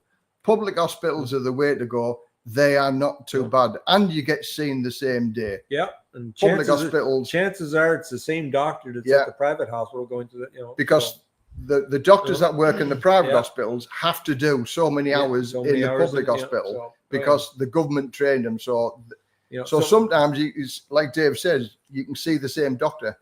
Yeah. I have accident insurance, because I ride the motorcycle. So, I mean, if I have an accident, then that's fully covered. I am, now that I'm in much better health, I am going to be looking into a policy to say that's pretty good. What did you say? 25,000? Yes, 25,000. 25,000 a year. For 700,000. For 700,000 bahts worth of cover. Nothing wrong with that. I mean, when you think of me, I had a heart attack. I spent a whole year in a government hospital, or a week in a government hospital, and the cost was 20,000 baht. So you're more than covered. Now, I mean, you get into something where you suddenly need a pacemaker. That's what they were trying to tell me. Well, you need a pacemaker. Well, that's 500,000 baht right there. When I got out of the hospital and I went and saw my cardiologist. Now I have a cardiologist in Chiang Mai because, again, I had, cardiomyography, and I'm under his care. He laughed. He said, "Yeah, no, you don't need that." And and here I am. And oh, by the way, there's a video when we were in Krabi. There is a video on the cave temple, the Tiger Cave Temple, and it's a staircase climb to the top of this mountain, 1,300 steps. And Icky here made the climb, and the video's there to show. Somebody asked how old I was when I first came to Thailand. 2002. I was 42-year-old when I first came to Thailand, and I've never ever worked in the bar industry. But I have a number of friends who worked in the bar and still work in the bar industry. So I know, again, 13 years of living here, you acquire a lot of knowledge. And I'm a people person, so I talk to many, many different people. But I retired at the age of 50 and never, ever regretted it. I've loved every single day. And I've lived in Thailand now for 13 years. Can you imagine? In fact, I arrived in Thailand 13 years ago on New Year's Eve. My Chinese wife at the time, Boxing Day, we had a massive argument on Boxing Day, and she said, "Les, I'm going to divorce you on New Year's Eve," because we met on a New Year's Eve, and she thought it was fitting that we divorced on a New Year's Eve. That was fitting. So she told me Boxing Day. So I drove to Southampton because I was visiting my sister in Redcar. 7 hours drive, got all of her clothes, all of her possessions, drove 7. I was like a man possessed. 7 hours back to Redcar, give her all of the stuff. 7 hours back down to Southampton, give over the keys for the apartment that we rented. I was in Thailand New Year's Eve, from Boxing Day to New Year's Eve. And I was sat in Soi 8. Not looking back. And never, ever looked back, no, because that was it. Yeah, that's one thing I'd be definitely jealous of. Oh, I wish so much that at 50 I could have retired. I was lucky. I was in the job firefighter. Yeah. And the interviewing officer, I was 19-year-old when I joined the fire brigade. 50-year-old was an old man. And he said to me, "You work 2 days, 2 nights, 4 days off every week, and you retire at 50. And I said, "Yeah, okay." And I got the job. And I never, ever looked back. I loved it. The private hospitals hires the most beautiful nurses and technicians through. They know the beauty cells. Even I've got to agree with that. I was in the Bangkok hospital because my mother had skin cancer. So we were on holiday, and I had a couple of little growths, and it was like a raisin size, and that was one of that videos too. Yeah, and people said if it looks like a raisin, I had one on my arm and one on my back. Yeah, well, Thai people don't suffer from skin cancer. You know what happens when you don't look at it? You end up with a great big hole in your chest like me. There you go. Cancer, skin cancer. Skin cancer. So I had it looked at. Yeah, got it looked after. And the public hospitals, the likelihood of them having a skin cancer doctor is very, very low. So I went to the Bangkok hospital because they are the best. And I went to see the skin cancer. And I've got to say, all the nurses, all the reception staff were like air hostesses, stunningly beautiful. They didn't have plastic chairs you sit in. They had leather bucket chairs. And like they had the guy opens the door for you from the car park to the door. There's an electric car that picks you up. It is absolutely top notch, but boy, do you pay for that in the costs. But you're talking about the women there and so forth, but the service that he got, and he had the option. Yeah. Well, do you want to test it or not? Well, of course, take it off and test it. So he paid a few extra baht and he got it tested and came back negative. He said, I'm 90% it's not cancer. I said, Yes. well, I want 100%. I want 100%. So he said, well, then we'll have to do a biopsy. And I said, do it, send it away. Yeah. And the whole cost, I was at the hospital. I was seen within an hour and a half. 2 hours, I had the operation done. 3 hours, I was outside of the hospital. And I got the results the following week, 8,000 baht. Yeah, I was going to say 170, 180 pounds for the assurity that it wasn't cancer. It's amazing how fast they did it too. Oh yeah, yeah. And in Canada, no. Same day. Same day. I mean, when I got to Thailand in Chiang Mai, I knew I needed to get a doctor because I had the problem with the heart, and I needed a cardiologist, and I went on Google, and the spiel was the best, the reviews, best cardiologist in Chiang Mai. I said, okay, let's go see him. And I we showed up, we called, and he didn't start till 5. The office was open at 1. And so we showed up at 2:00, and I, thinking, we'll make an appointment. I had all my records and everything. And the nurse said, I'll give it to the doctor. About 5:15 rolled around. I got a phone call, said, can you come and see him now? And it was like, so there, we made the appointment that day and we saw him that day. You don't get that in Canada. I don't think you get it in the UK either. No, you don't. I retired at 53 because I didn't finish paying off the mortgage until at least you retired below 60. I mean, now the government are talking upping it to 68, possibly 70, 71-year-old. Where's your fun time? Where's your enjoyment time if you have to work until you're that old? Somebody mentions about eyeglasses. A story. Well, I went back to the UK and I went and had my eyes examined for glaucoma and stuff like that. It cost me £10. And I asked for some reading glasses, and they said £70 for 2 pairs of glasses. And I was saying, yeah, okay, I'll pay the 70 quid because I've got contract length. The prescription's done. I put the glasses on. I had double vision, and I said, I can't wear these glasses. They said because you've had eye surgery or eye laser treatment. And I'm kidding. The writing was up and down like that. And I said, I've got a pair of glasses here from 7-Eleven. Cost me 2 quid. Yeah. And she said they're just any night market. There's always someone selling glasses. She said they're just magnifying. I said, but the work and it doesn't make the writing go all. I said, but your glasses that I'm paying 70 quid for. I said, I can't look at the writing. She said, do you want your money back? I said, yeah, give me the money back. Because in Thailand, if you'd have paid 70 quid's worth of glasses, you will never ever get your money back. No. Once your money leaves your wallet or your pocket to a Thai person in Thailand, you ain't getting it back. Yeah. Once you paid for it, sure. That's one of the things that you've got to think about. If you paid for it, you've lost it. Yeah. There's no refund. Let's have a look. I can't read anything from over there. Look at it this way. I got my MRI, my abdomen, because I had acute appendicitis in America, which my insurance paid $6,000 for the MRI.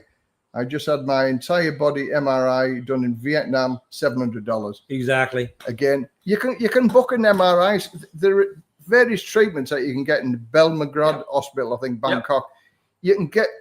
Let's face it, the things that's going to go wrong is from there to your waist.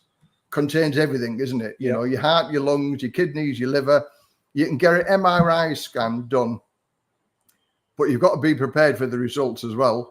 For about 28,000 baht. So for those people who can't afford medical insurance, pay the 28,000 baht. That's good enough for a couple of years. Yep. They do an MRI scan, and if there's anything wrong, at least you've got early warnings to be able to get something done about it. So that's my advice to people. who turn around and say, I can't afford the insurance. Get one of the scans done at the hospitals. It isn't expensive. Then at least you know what you need to have treatment for. And go from there. Yeah. Let's face it, we're all going to get ill. We're all going to die one day. I've not met one person who's lived forever. Well, not just yet, anyway. Well, I met 2 foreigners just last Saturday, and one of them, he's 84 years old. He's still driving his own car. We met at a coffee shop. So bank accounts. Bank account. Now, so do you need what's the question about bank account? Yeah, do you need a permanent address to open a bank account? No, you need an agent. Yeah, you need an agent. Doesn't matter if you've got a permanent address. Yeah, opening a bank account here, and it's all because of the Ruskies, money laundering. Used to be able to open a bank account on the tourist visa, not anymore. No. It is it's like the chicken and egg scenario. You need a bank account to get a Thai visa, to get a retirement visa. You need a retirement visa to open up a bank account. So I would suggest using an agent, 4,500 baht, bank accounts open the same day, and away you go. Stop trying to open one. Even if you had a million baht, you'd still struggle to get a bank account. It's not going to work. Nowadays, like again, and everything is different. I mean, I only look at my own situation. I came here and I wanted to open a bank account, and it was like, no, they wanted me to have my retirement visa. I had to, jumping all through all these hoops. It was very frustrating, and eventually, I just, like I say, I went to a visa agent, and I mean, I had to fly to Bangkok, and I paid a fairly hefty price, but that's the going price. I call it the back door. And, there is ways around everything. But once you've got your retirement, visa, and then opening a bank account is a little easier. But all that said and done, I already had a bank account with my retirement visa. And I wanted to open a bank account with Bank of Bangkok. And I had to go through a pile of hoops again. Had to go to my consulate. I did that first. I had to go to another visa office and get a special form which had your picture and so forth. And once I did that, everything flew through quite quickly. But go to a visa agent. And, I mean, the thing is, once you're here, like now that I have all this is all set, done, then now the next steps are going to be a lot easier. Yeah. But you're go to a visa agent, and depending on the visa agent, you might find you could hit some walls there too. Yeah. Good evening, Wayne, and good evening, Adrian. It's. People are still joining us, and as if anybody's got any questions, I'm retired and living the dream. This is retired. Don't give up. So I'm here. And please subscribe. Oh yeah. So I mean, please subscribe. Join Dave's channel. Dave's just been here for a year, just over a year now. He's from Canada, so his channel is Retired Don't Give Up. So have a look at his channel, and he's the newbie. I've been here for 13 years, so I know a lot of things. So you can ask Dave, you can ask him anything you want, and he'll tell you of his perspective as being a newbie, what mistakes he's made, any advice to anybody else coming here as a newbie type of thing. He's a mind of information because he's living it now. He pulled the trigger, moved from Canada, living into Thailand. And one more thing to add, we're doing the live with Les today. We're going to do this show again tomorrow on my channel. Be live with Retired and Don't Give Up with guest Les Pearson. So it'll be at 8:00 a.m. tomorrow morning Thai time. I'm not sure what that would be in England, but in Canada it would be 8:00 p.m. So everybody will be in bed. Everybody be in bed. But we're going to do it again. We're going to do the whole thing again tomorrow, right here in my loft. And so looking forward to it. So if you've got any questions that you've at the end of the show, you go, I forgot to ask him what kind of the weather's like in a certain time. Then hey, tune in tomorrow and ask. And there's one comment. There are lots of board farangs in Thailand too. It's not all rosy. Exactly. Lots of what? Lots of board farangs. Lots of board foreigners. Oh, Exactly. So absolutely exactly. But a boring person is a boring person. And if you can't entertain yourself, I think, what makes you bored in the first place? Well, that's it. And then unfortunately, if you get bored, I mean, if you're a drinker, you're going down a road that's just not going to, I've got to say, I've never ever. I'm not bored. Never bored. I've always got something to do.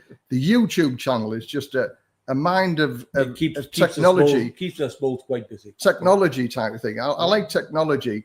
I've got a garden. I do the gardening. We like how I haven't got time to be bored. I've got 24 hours a day. Got some great videos on the electrical, on the solar and stuff. I'm an electrician. I was an electrician from the UK. Yeah. I'm a DIY, so I've done many jobs. Solar, our electricity bills, pardon me, are only about £8 to £10 a month. So I don't need to buy solar, but I put the solar in because it gives me something to do. Work out in baht? 800. 800. Oh yeah, 16 to £20 a month, no more than that. Yeah. See now, my house is just a bit bigger than Les's, but we've talked about that. Now, we have in our house a big Thai kitchen underneath here, and there's 2 fridges, and up here I have another fridge. We also have a cooler, so that's always on. And downstairs we have a cooler and reverse osmosis with hot water. That uses power. So if you're not, forget the air conditioning units. So our hydro works out to about we just got the last one, was down to 2,600 baht, which is considerably higher than Les's. But again, this is all the things that we're running. So but even 2,600 baht is it's $100 a month Canadian. Mike will be joining us in the morning. He says we're doing a great live show, and he'll be watching in the morning. Absolutely, Thanks thank you very much, Mike. Yeah, retired, don't give up. Yeah. Great show, guys, from Scott, New Zealand. Thanks very much, Scott. To be bored is a choice. Exactly. There's 24 hours a day. You can choose education, YouTube videos. YouTube videos. Although I was an electrician, I knew nothing about solar, so I learned everything off YouTube. Oh, it's all there. Udemy, if you want to learn anything, web designs, art, anything you want, education is there at touch. For 10 or 12 quid, you can learn anything you want. Learning a new language, sort of thing, as opposed to being sat on the bar stool. You mean learning Thai? That's difficult. That is very difficult. They're very difficult. My latest one, I'm learning very slowly because it is very difficult. My latest is my bin lai, and my bin lai, and then of course we're male, so we say cup for respect. Yeah. My bin lai means no problem. So I said that tonight to Ploy, Les's wife, and she just laughed. She said, "What?" Yeah, it's slightly wrong. Slightly wrong. It's slightly wrong, but it's like the way I remember it is like marble, where you used to pay marbles, and then I, so marble I, and that's whereas you said it's slightly different. And Ploy's trying to teach me some Thai words, and because I've got a monotone voice, I can't go up or down, and the tonal effort, I can't do it. And so she says, "I know what you're saying." But she says, you tell any other Thai person that I haven't got a clue what they're not going to understand. Now, taking that into consideration, one more thing is everyone thinks, oh, well, they speak Thai. Well, you go down to Phuket and you listen to a Thai person talk, and then you come up to Chiang Rai or in my area, and you talk to the same person.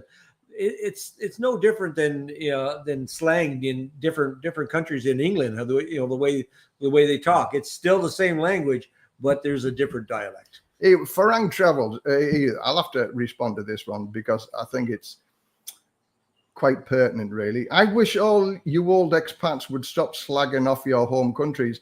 I don't slag off England. I merely point out observations of what's happening in England.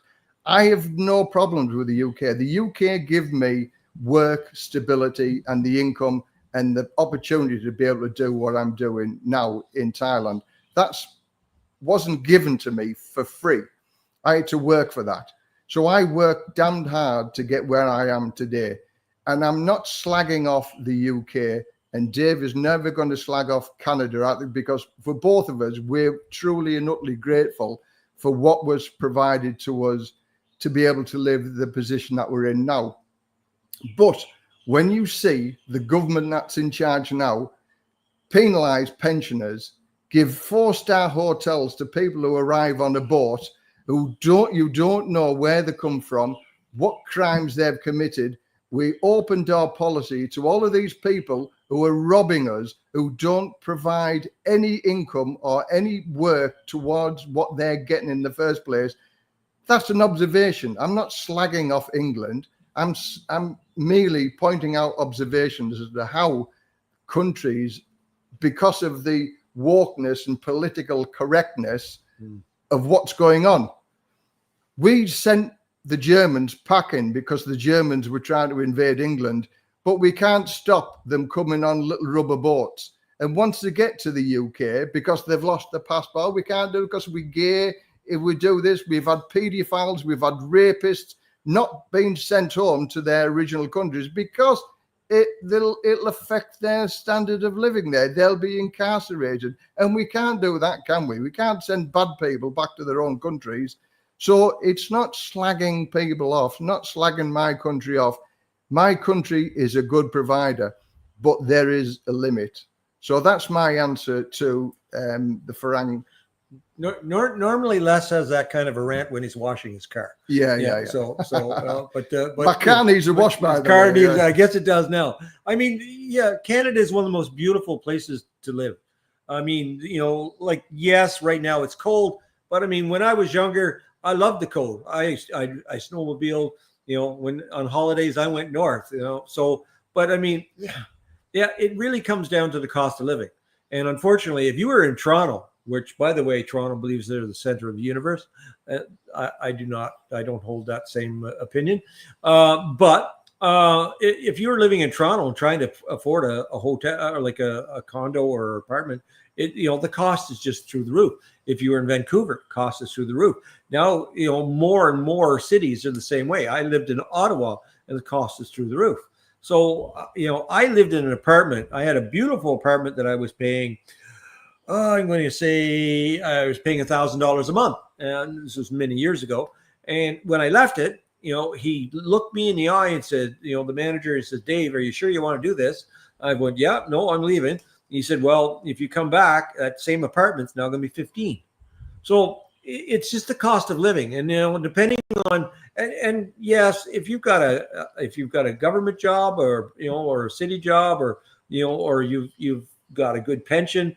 You can go through life if you've bought a home. If you bought a home years ago and it's now paid for, I had my home, I had my business, but I sold it 15 years ago before, it could have been, worth more money. Again, wish I hadn't, but that's the way life is. So we make the bed that we sleep in the bed. We make the bed that we sleep in. Yeah. We make the bed that we sleep in, and and we take the good with the bad. And and you just have to think the rest is water under the bridge. So, but I have no qualms about living in Canada if you can afford it. Do I have an opinion on the government? Yeah, don't get me started. We don't have enough time. But that's no different than any other country. Because I mean, again, the problem with politics, I'll make it simple. The problem with politics, anyone that goes into politics, they are under a scrutiny that you cannot believe. And and it's already set up to fail. And their snouts are in the trough. And their snouts are in the trough. So yeah, no, I don't. I diss certain things. I mean, the healthcare in Canada is very, very good if you have the patience. I have artificial knees, and they were done, and I'm forever grateful.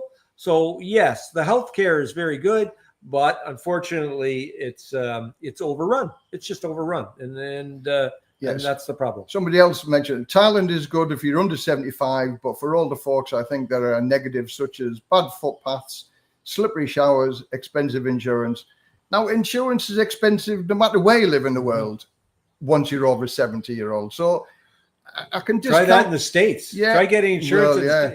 Forget it. There are so many people. I did a couple of talks at the Pattaya Expats Club a number of years ago. I was talking about road safety and stuff like that because I used to do a lot of road safety and car crash accidents and things like that and fires living in high rise. So I did a chat at the Expats Club and I asked the question. There was 120 people in there and roughly 70% of the people, I asked people, how many people here have got insurance? And roughly 70% of the people did not have insurance because it was too expensive. You can't afford it. So there's people say to me, oh, insurance is expensive. I live in a what if world.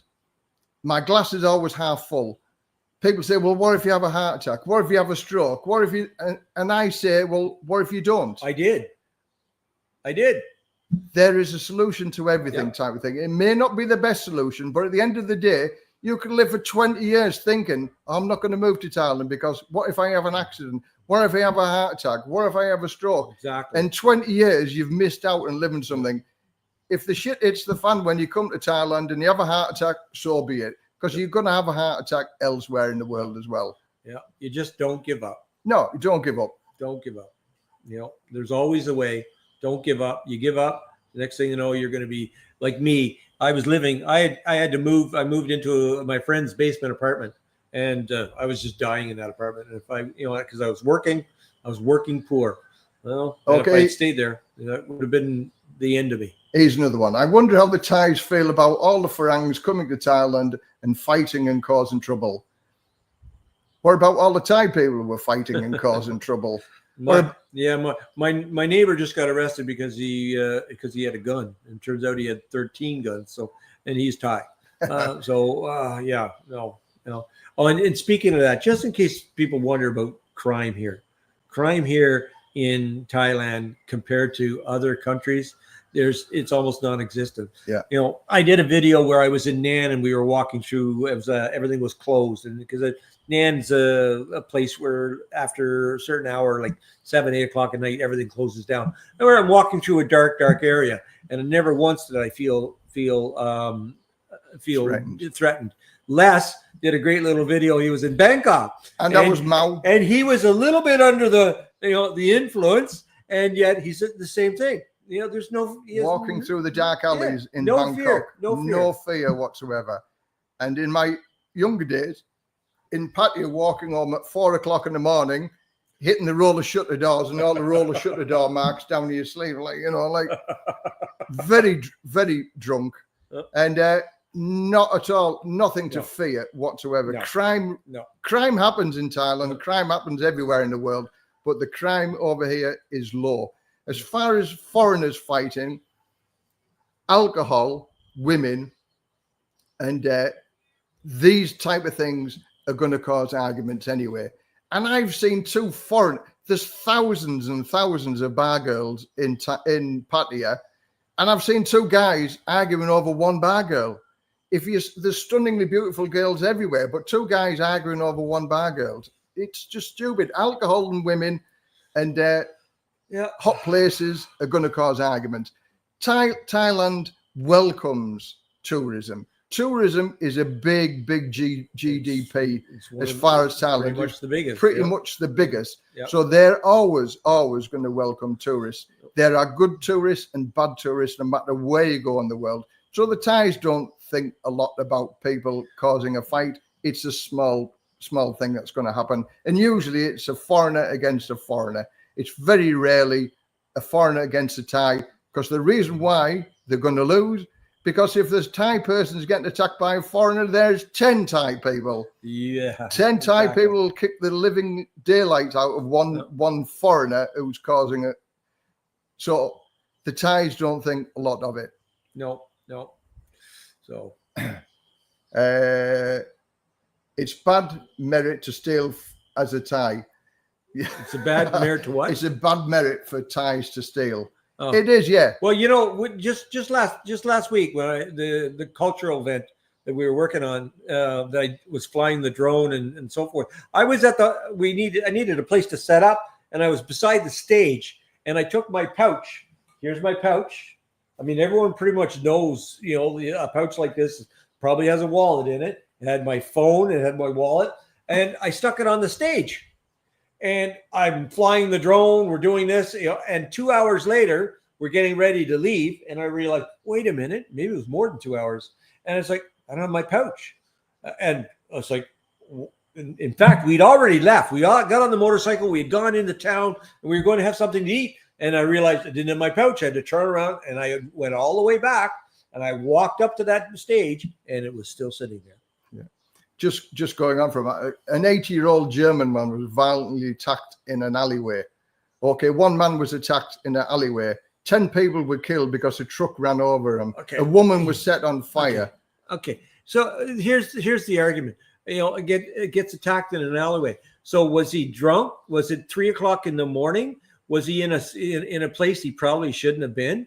I mean, here's the thing: if this is your life, if you are the one to go out to the bars, drink until you can barely stand up, and then you go out. I mean, it's not going to make any difference what country you're in. You're going to walk outside, and you're going to be a target. You're a target anywhere. I mean, in London now, bike theft, phone theft, Rolex watches type of thing.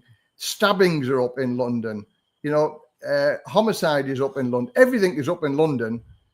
But whereas Thailand, for me, it's much, much safer than in the UK. There's I lived in Redcar on the northeast coast of England, not the most popular place to live, but there's some places I wouldn't dare to walk after midnight. In Thailand, I've never feared to walk anywhere. Never at all. So again, I mean, theft, everything, it comes down to, if you're going to be in that circle. Yeah. If you're going to be in that circle, well, then your chances are considerably. Yeah. Farang travels again. Some of the alleys in Bangkok are very dangerous. If you go into the most poorest, deprived areas, you're just leading yourself into trouble in the first place, because you're walking past the poorest of the poor, and they're seeing this guy walking, and opportunity knocks at the door, doesn't it? But there are many places in London. Oxford Street, you're going to get robbed. One of the most busiest places in the whole of London. Downtown in the market in Ottawa is no different. People are stealing motorbikes with portable grinders, and people have machetes and knives and guns to steal other people's possessions. No. So look at where you're walking. If you're going to walk down the dark alley, you're just looking for trouble in the first place. So, yeah, exactly. Yeah, Bangkok and Pattaya feel safe to me as an Australian. Exactly. There you go. Thanks very much for saying basically what we're saying. Yeah, exactly. Thailand is a safe place. Yeah. I've seen so many bikes in Ban Rak Thai with the key still left in the ignition. Absolutely. Key still left in the ignition. In our hotel, because our hotel that we stayed in Chiang Mai, so many people, photographic opportunities, because it was like Little Italy in Chiang Mai, to book your table. People left the bags on the table to go and take the photographs. Otherwise, if they didn't leave the bags on the table or some article of clothing, somebody else would be sat on the seat. You're going to take the table. They're not interested in stealing from you. They just want the table. Leaving your bloody bags on, your bags full of money and cash or whatever, or phones. And I just can't believe what I see over here. The fact that in England, it would be gone. Oh yeah, absolutely. Absolutely gone. It wouldn't be there a second. Absolutely. So true. Australia isn't safe. Again, I spent a month in Sydney. We stayed at King's Cross. I think it's King's Cross it's called. And it was only after I left there, people said, "Whoa, what a dangerous place that was. It was full of the red light district." Oops. And it was true. But we were paying £120 a night in between Christmas and New Year in a hostel in Sydney. Yeah. The UK is very unsafe now. I am planning to move to Asia in the near future. Good one. Ladies and young girls are safer anywhere in Thailand than anywhere in Luton, UK. I'd agree with that. Yep. There's lots of the immigrants are moving. I mean, there's some big uproars about 300 immigrants next to a girls' school or 2 girls' school type of thing.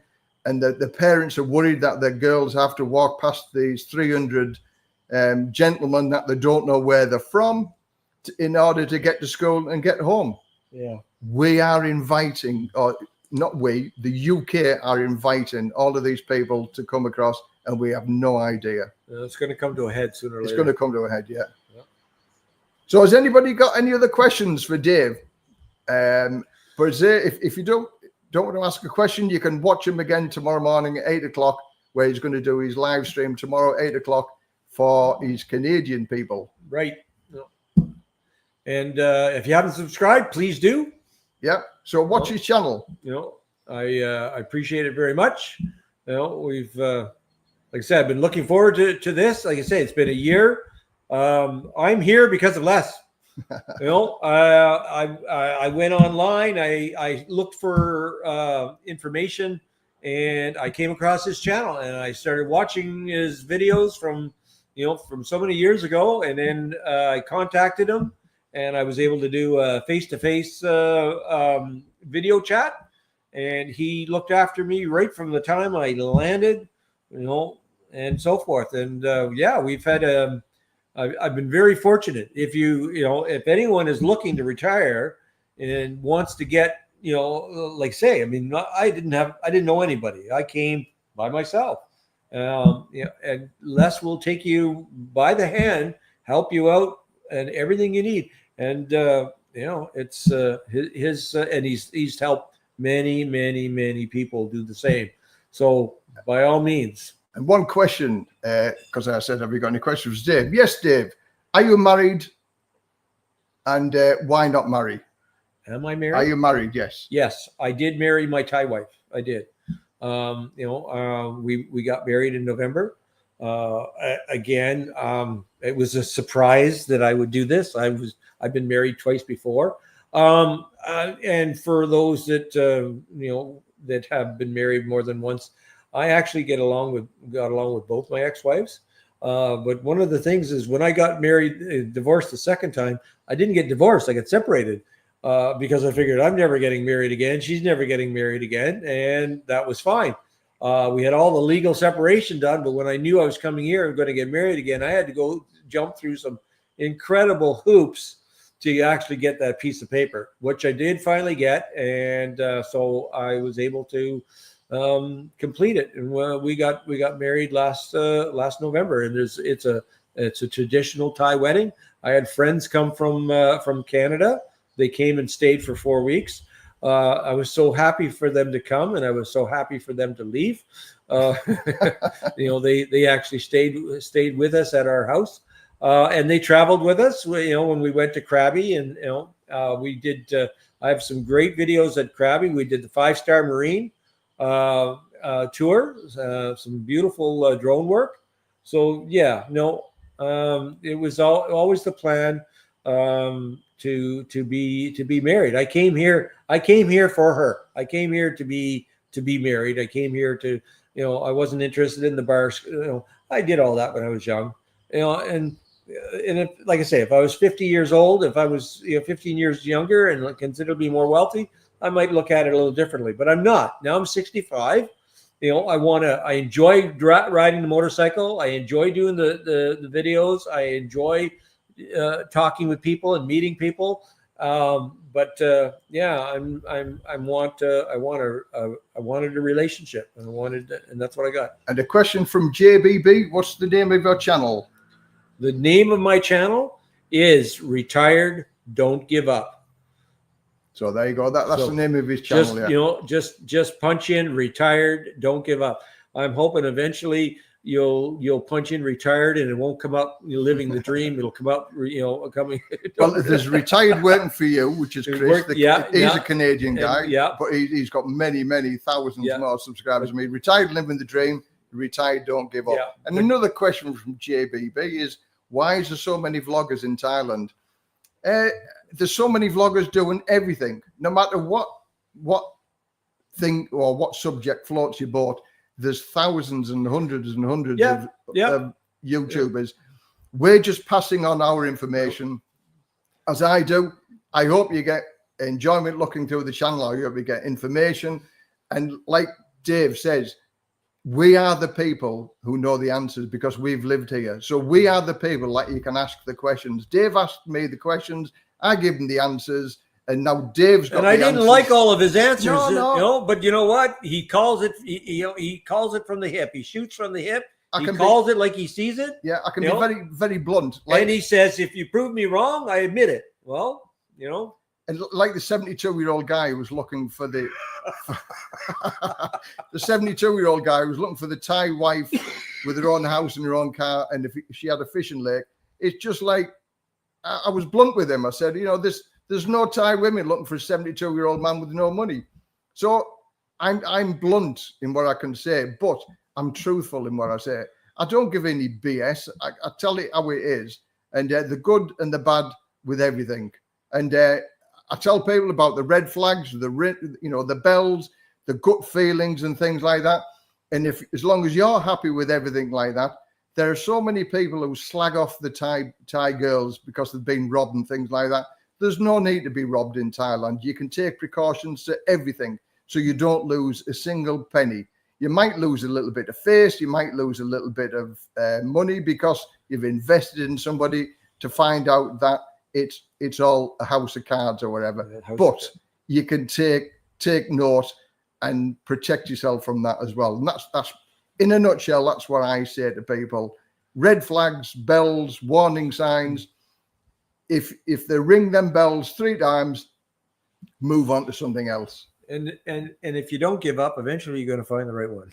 Yeah, eventually you will find the right one. I mean, well, you might find the third right one. Well, Matt, I've been married 4 times. Yeah. Ploy is my 4th wife. Yeah. So yeah, Katai is my 3rd. So I'm not 3 times the charm expert in relationships, but I would say Ploy knocks the spots off my last 3 wives. Yep, there you go. Yep. Let's have a look. Oh, subscribe. Thanks very much, Wayne. I hope that's subscribed to me and subscribed to Dave. Awesome. Thank you very much. I was married in Thailand for 20 years ago, but it didn't work out. I had the British Embassy wedding and the Thai village wedding. Is that Tip? Srin Tip?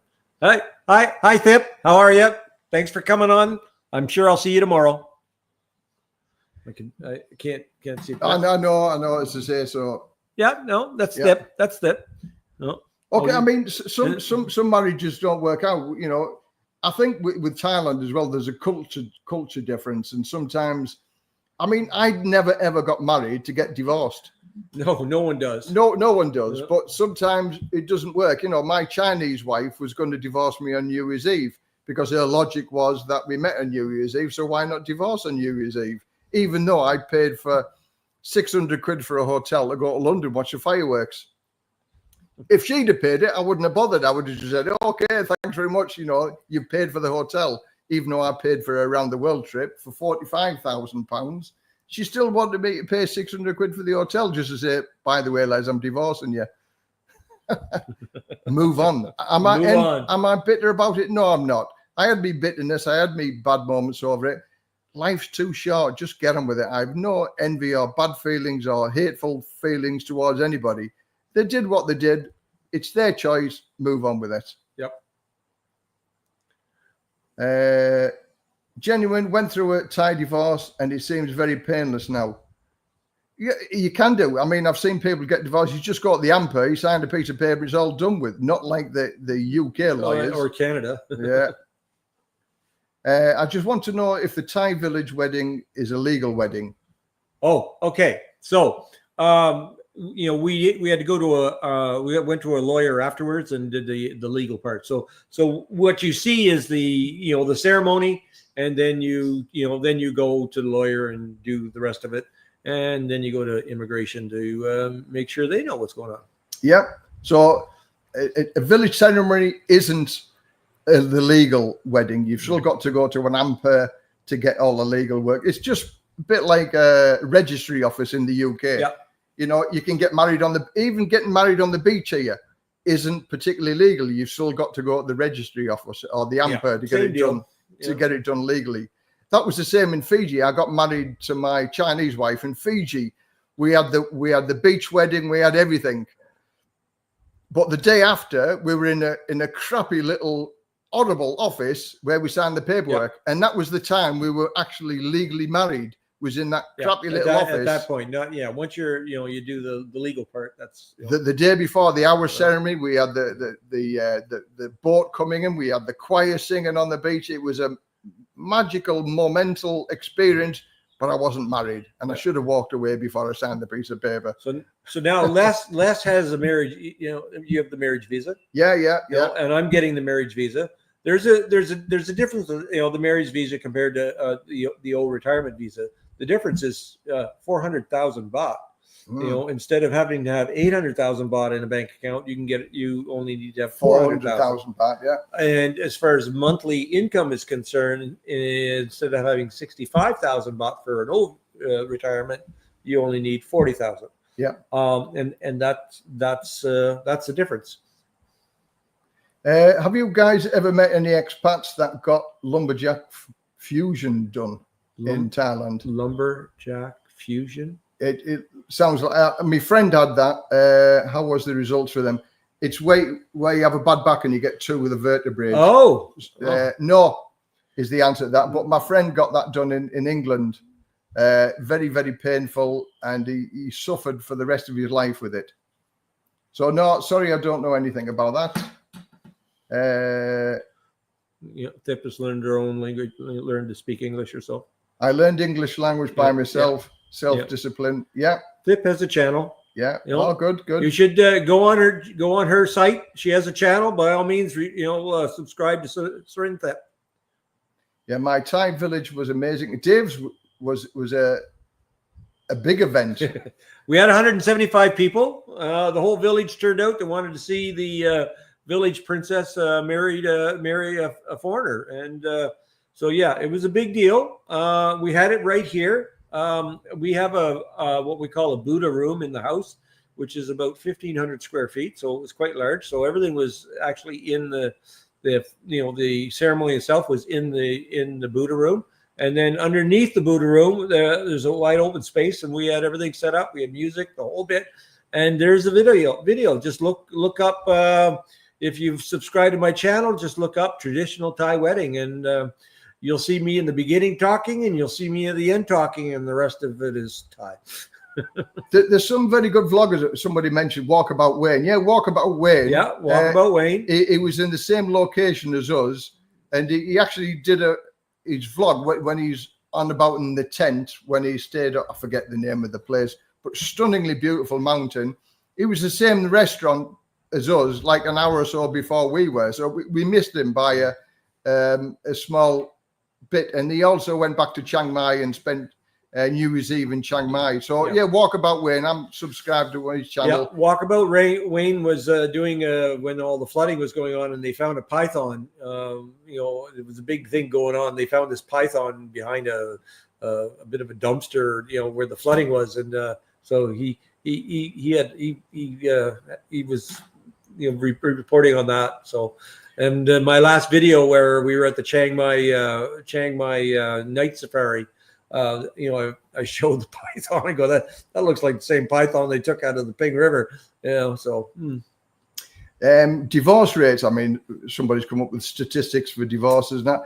Divorces around the world are very, very high. In UK, it's heavily weighted towards the women, and I think it's the same in America, Canada, and Australia as well. There are very, very few guys who come out of a divorce smelling of roses, if you like. And that's probably why the marriage rates have dropped. That's why the population has dropped as well, because people are not getting married. Because I'm not saying all women, but my second wife, when I met her, she had 2 suitcases full of clothes. That's a worldly possession. 2 suitcases full of clothes, living in a shared house in 1 bedroom. And when we got divorced several years later, she had a £150,000 house with a £30,000 mortgage and 10 years worth of alimony paid to the kids. So who came off better there? Yeah. And like the deposit I put down towards the house, the £30,000 deposit. Oh no, you can't have any of that, but you can have all the debts. It's weighted towards the women with the kids. And I've got to say that there's probably lessons on YouTube on women on how to get a rich, successful man and then take everything you can get off it, because there is a video about that. I'm sure because it's an American video. I demand to be wealthy. I demand to be with a rich man. It is my birthright to be with a wealthy man. Oh, it's just crazy. Pass. Pass on that one. So, yeah, but I've done it for the 4th time. But that's my reasons. I like being married. You don't look. He's done it for the last time. Yeah. Oh, yeah. It won't be again. If anything ever happened to me, employee, that would be it. Yeah. So. Yeah. I'll be down. Yeah. Yeah. Exactly. No. Let's have a look. Was that in Saigon? Oh, Sinsod or not? It depends on you too. Yeah, Sinsod is a bit of a question, Sinsod or not. But again, that's another long video. Sinsod. Dowry. Oh, a dowry. Dowry, yeah. Oh, yeah. No, I had a dowry. We had a dowry. You know, I mean, that's a normal. In fact, Les pointed that out to me when we were getting married. He says, you know, there's a dowry, right? The Sinsod, So that's why. Yeah, there was a dowry. I mean, and again, it went to the right place, and it was spread out, and so her mother lives with us, so but yes, there was a dowry. You know, I'm not going to enclose how much it was. That's from saying. I say to everybody, there's always money involved over here. Oh yeah. No matter what happens, there's a monetary value in everything living over here, and just put all your cards on the table, what you're expected to pay or what you will pay and what you will, you don't want the auntie or the uncle's buffalo because it's sick. You're going to put your hand in the pocket. You lay down your rules from day one. This is where I'll cope with this. I'll help the family, but I'm not an ATM. No. And majority of guys fall in love with the Thai girl. Oh, whatever she wants. Yes, you can have it. You can have it. You can have it. You can have it. No. Set your stall out from day one, and then you'll have a good relationship. But they need to know the rules as well and the boundaries. And keep in mind that when they get together, they will talk and they will compare. Yeah. Boy, oh boy, they talk and they compare. And the thing is, we don't know what they're saying. Yeah. And, and our job is to believe our wives. So it doesn't really matter. Mm-hmm. Is the Sinsod reasonable for a man with $3,100 a month pension? It's nothing to do with your pension. Nope. Absolutely nothing to do with your pension. It's a dowry. Some people pay it and some people don't. Yeah, it depends on how you're getting married. Like I say, in my case, it was a full-fledged Thai wedding. Everything. In fact, everything was done that way. So, but I mean, depending on who you're with and how it ends up, I mean, everything should be above table and everything's negotiable and fine. So, I mean, our dowry didn't disappear. It was there, and it went right to the right place. Yeah, and so, one guy said dowry is for the first marriage only. You got scammed if a second marriage. No, that's not true. That's not true. There's certain circumstances where dowry is paid on no matter how many times you get married. It's a Thai custom. This is one of the things that you've got to get out of your mind of the culture here. It is totally different. What's expected in one village might be totally different in other villages. That's why you do your negotiations and you're finding out of various things right from day one, what's expected and what's not expected. And as long as you know in your own mind, then, but that's up to the two individual people. Yeah. Men are in love, women are in business. Pretty much so, yeah.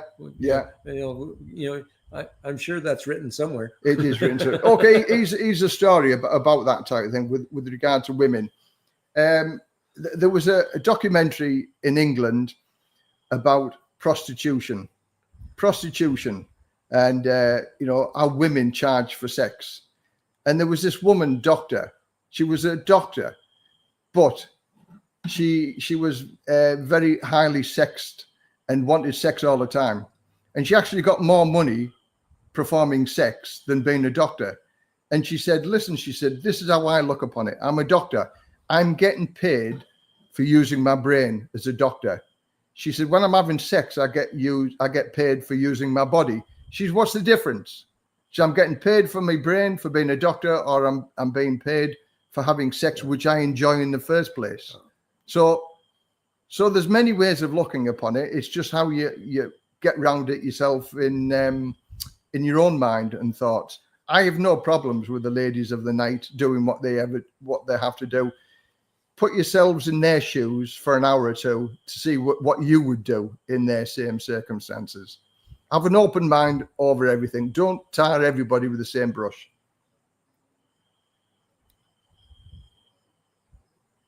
It is true. Ask a Thai custom. Dowries for the first marriage only. Again, you can ask many Thais and they all come up with a different answer. Yeah, they all come up with a different answer. Yeah. Yep. So.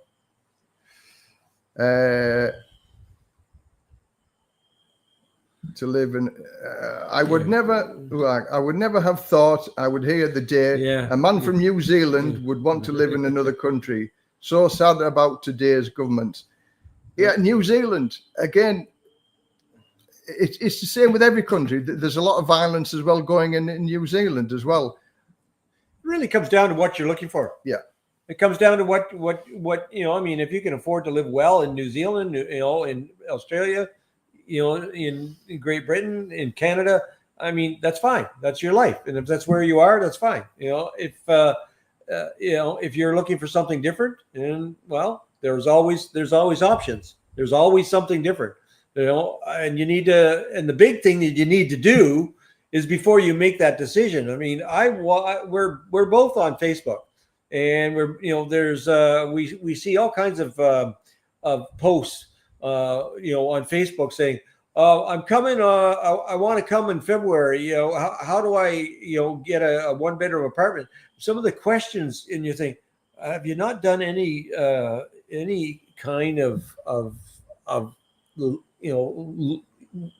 homework to investigation of what's what? And that's what comes down. Knowledge is king. Yeah. You can never have enough knowledge, and that's, once you've got that knowledge, then you decide what you're going to do. And like Les says, and I agree, Thailand isn't for everyone. Yeah. Thailand is not, you say living the dream. It is a dream place, but Thailand isn't perfect. It's another country like everyone else. There are things in Thailand that you will not necessarily like. But it comes down to you deciding where you are now and where you're going to be, what's best for you. I remember coming here the very first week I was here. I ran into a foreigner, and he just complained and complained and complained and complained. And we've done videos on it. It's like, beware, the unhappy foreigner, because they complain, and and it's like a virus. They end up infecting you. And it's like any other country. If you're happy with the situation, and you're happy with your financial agreement, or your financial what's the word I'm looking for? Whatever agreement that you come up with A and B, two people together, then to me that's happiness, because then you both agree, you're both on the same page. Where it is different is like the people who've been ripped off, they'll slag Thailand off, they'll slag the women off, they'll slag everything else off. But I'm a happy person, I'm a happy story, and Dave's a happy story here. So we just sing its praises because we haven't been ripped off, because we've taken our due diligence and we've looked into it. And if we're happy with how we're living, and that's okay. This is where the red flags and the bells start warning with the money. Pay this, pay this, pay this, pay this. You walk away from people like that. I've had, how much you're going to pay me? Like the first conversation, how much you're going to pay me? Yeah. It's like, no. So they're out there. Yep. And that's the way it is. Yeah, that's the way it is. So he's gone off the screen, but he said he's going to bed. Who's that? I don't know. It's scrolled up now, but he's going to see you in the morning. Oh, that'd be Scott. I believe probably Scott. Scott was originally with you, and then he came over and he's with me. And quite a few of Les's viewers have made that move, and I appreciate it very, very much. It's all about growing the channel. All women want jewelry, but it's on engagement ring. a Thai tradition in marriages. Yeah, No. All Thai women want gold. All want gold because gold is tradable. Yeah. You can always go borrow money on gold. Yeah. Gold necklaces, gold rings, gold bracelets, gold everything. Gold is king over here. Yeah. And yes. I will tell you, part of the dowry was I gave Kataya a nice gold bracelet. And again, part of the dowry, but she wears the bracelet. It looks beautiful, and she loves it for it. Thailand is great for single men. It is. It's it's a man's paradise, but also it can be very lonely for men as well. Yep. People who've been divorced slag marriage off. Now, I'm one of them ones that don't slag marriage off because I've been married 4 times. Yeah. And I don't slag. If I can't make the person that I'm happy to be with, and I can't make them happy, well, I hope they go and find somebody that does make them happy. Because at the end of the day, as long as I'm happy, it's a bit of a selfish thing, isn't it? If I'm happy and my wife's happy, well, that's a happy relationship. But if one of the people aren't happy, why stay in that relationship? I know several guys who stayed in a relationship that they hated being in just for finance because they couldn't afford to get the divorce. And then one guy that I used to work with, the minute he retired and his pension was paid into the bank, the divorce papers came. She took half of his house off him, half of his pension off him. And I said to this lad, if you'd have got divorced 10 years ago, you would still have your pension. So don't stay in a relationship just for purely financial reasons, because it's the wrong reason to stay in a relationship for. And Ellie, I hope you have to wait a long time for my next wedding. Dave, I'm sorry that I was not friend and I. We are not friend and get to attend your third marriage. But I promise I'll be there on their next wedding. At your next wedding. Well, if you get married, and you want to come over here, you're more than welcome to use my Buddha room. Okay, well, we've been going for 2 hours and 26 minutes. We have. And I think we'll draw that to close because the girls are waiting downstairs and we're going to go for some food now. Yep, we're going to a nice little resort where they're staying, and they got a nice little restaurant there, and we're going to go and enjoy a nice meal. So thanks very much, everybody, for joining the Thanks very much. And if you haven't subscribed, again, one more plug, please subscribe. And if you so feel like it, please join us tomorrow morning. We're going to reset and you're going to change. I'll be sat there. He's going to say, we'll just switch over. So thanks very much for watching, everybody. Dave Retired, don't give up. Join his channel, subscribe, and another live stream tomorrow morning, 8 o'clock. I don't know what time it is anywhere else in the world, but thanks very much for joining. Bye. Good night, everybody. Thanks for joining in. Bye-bye.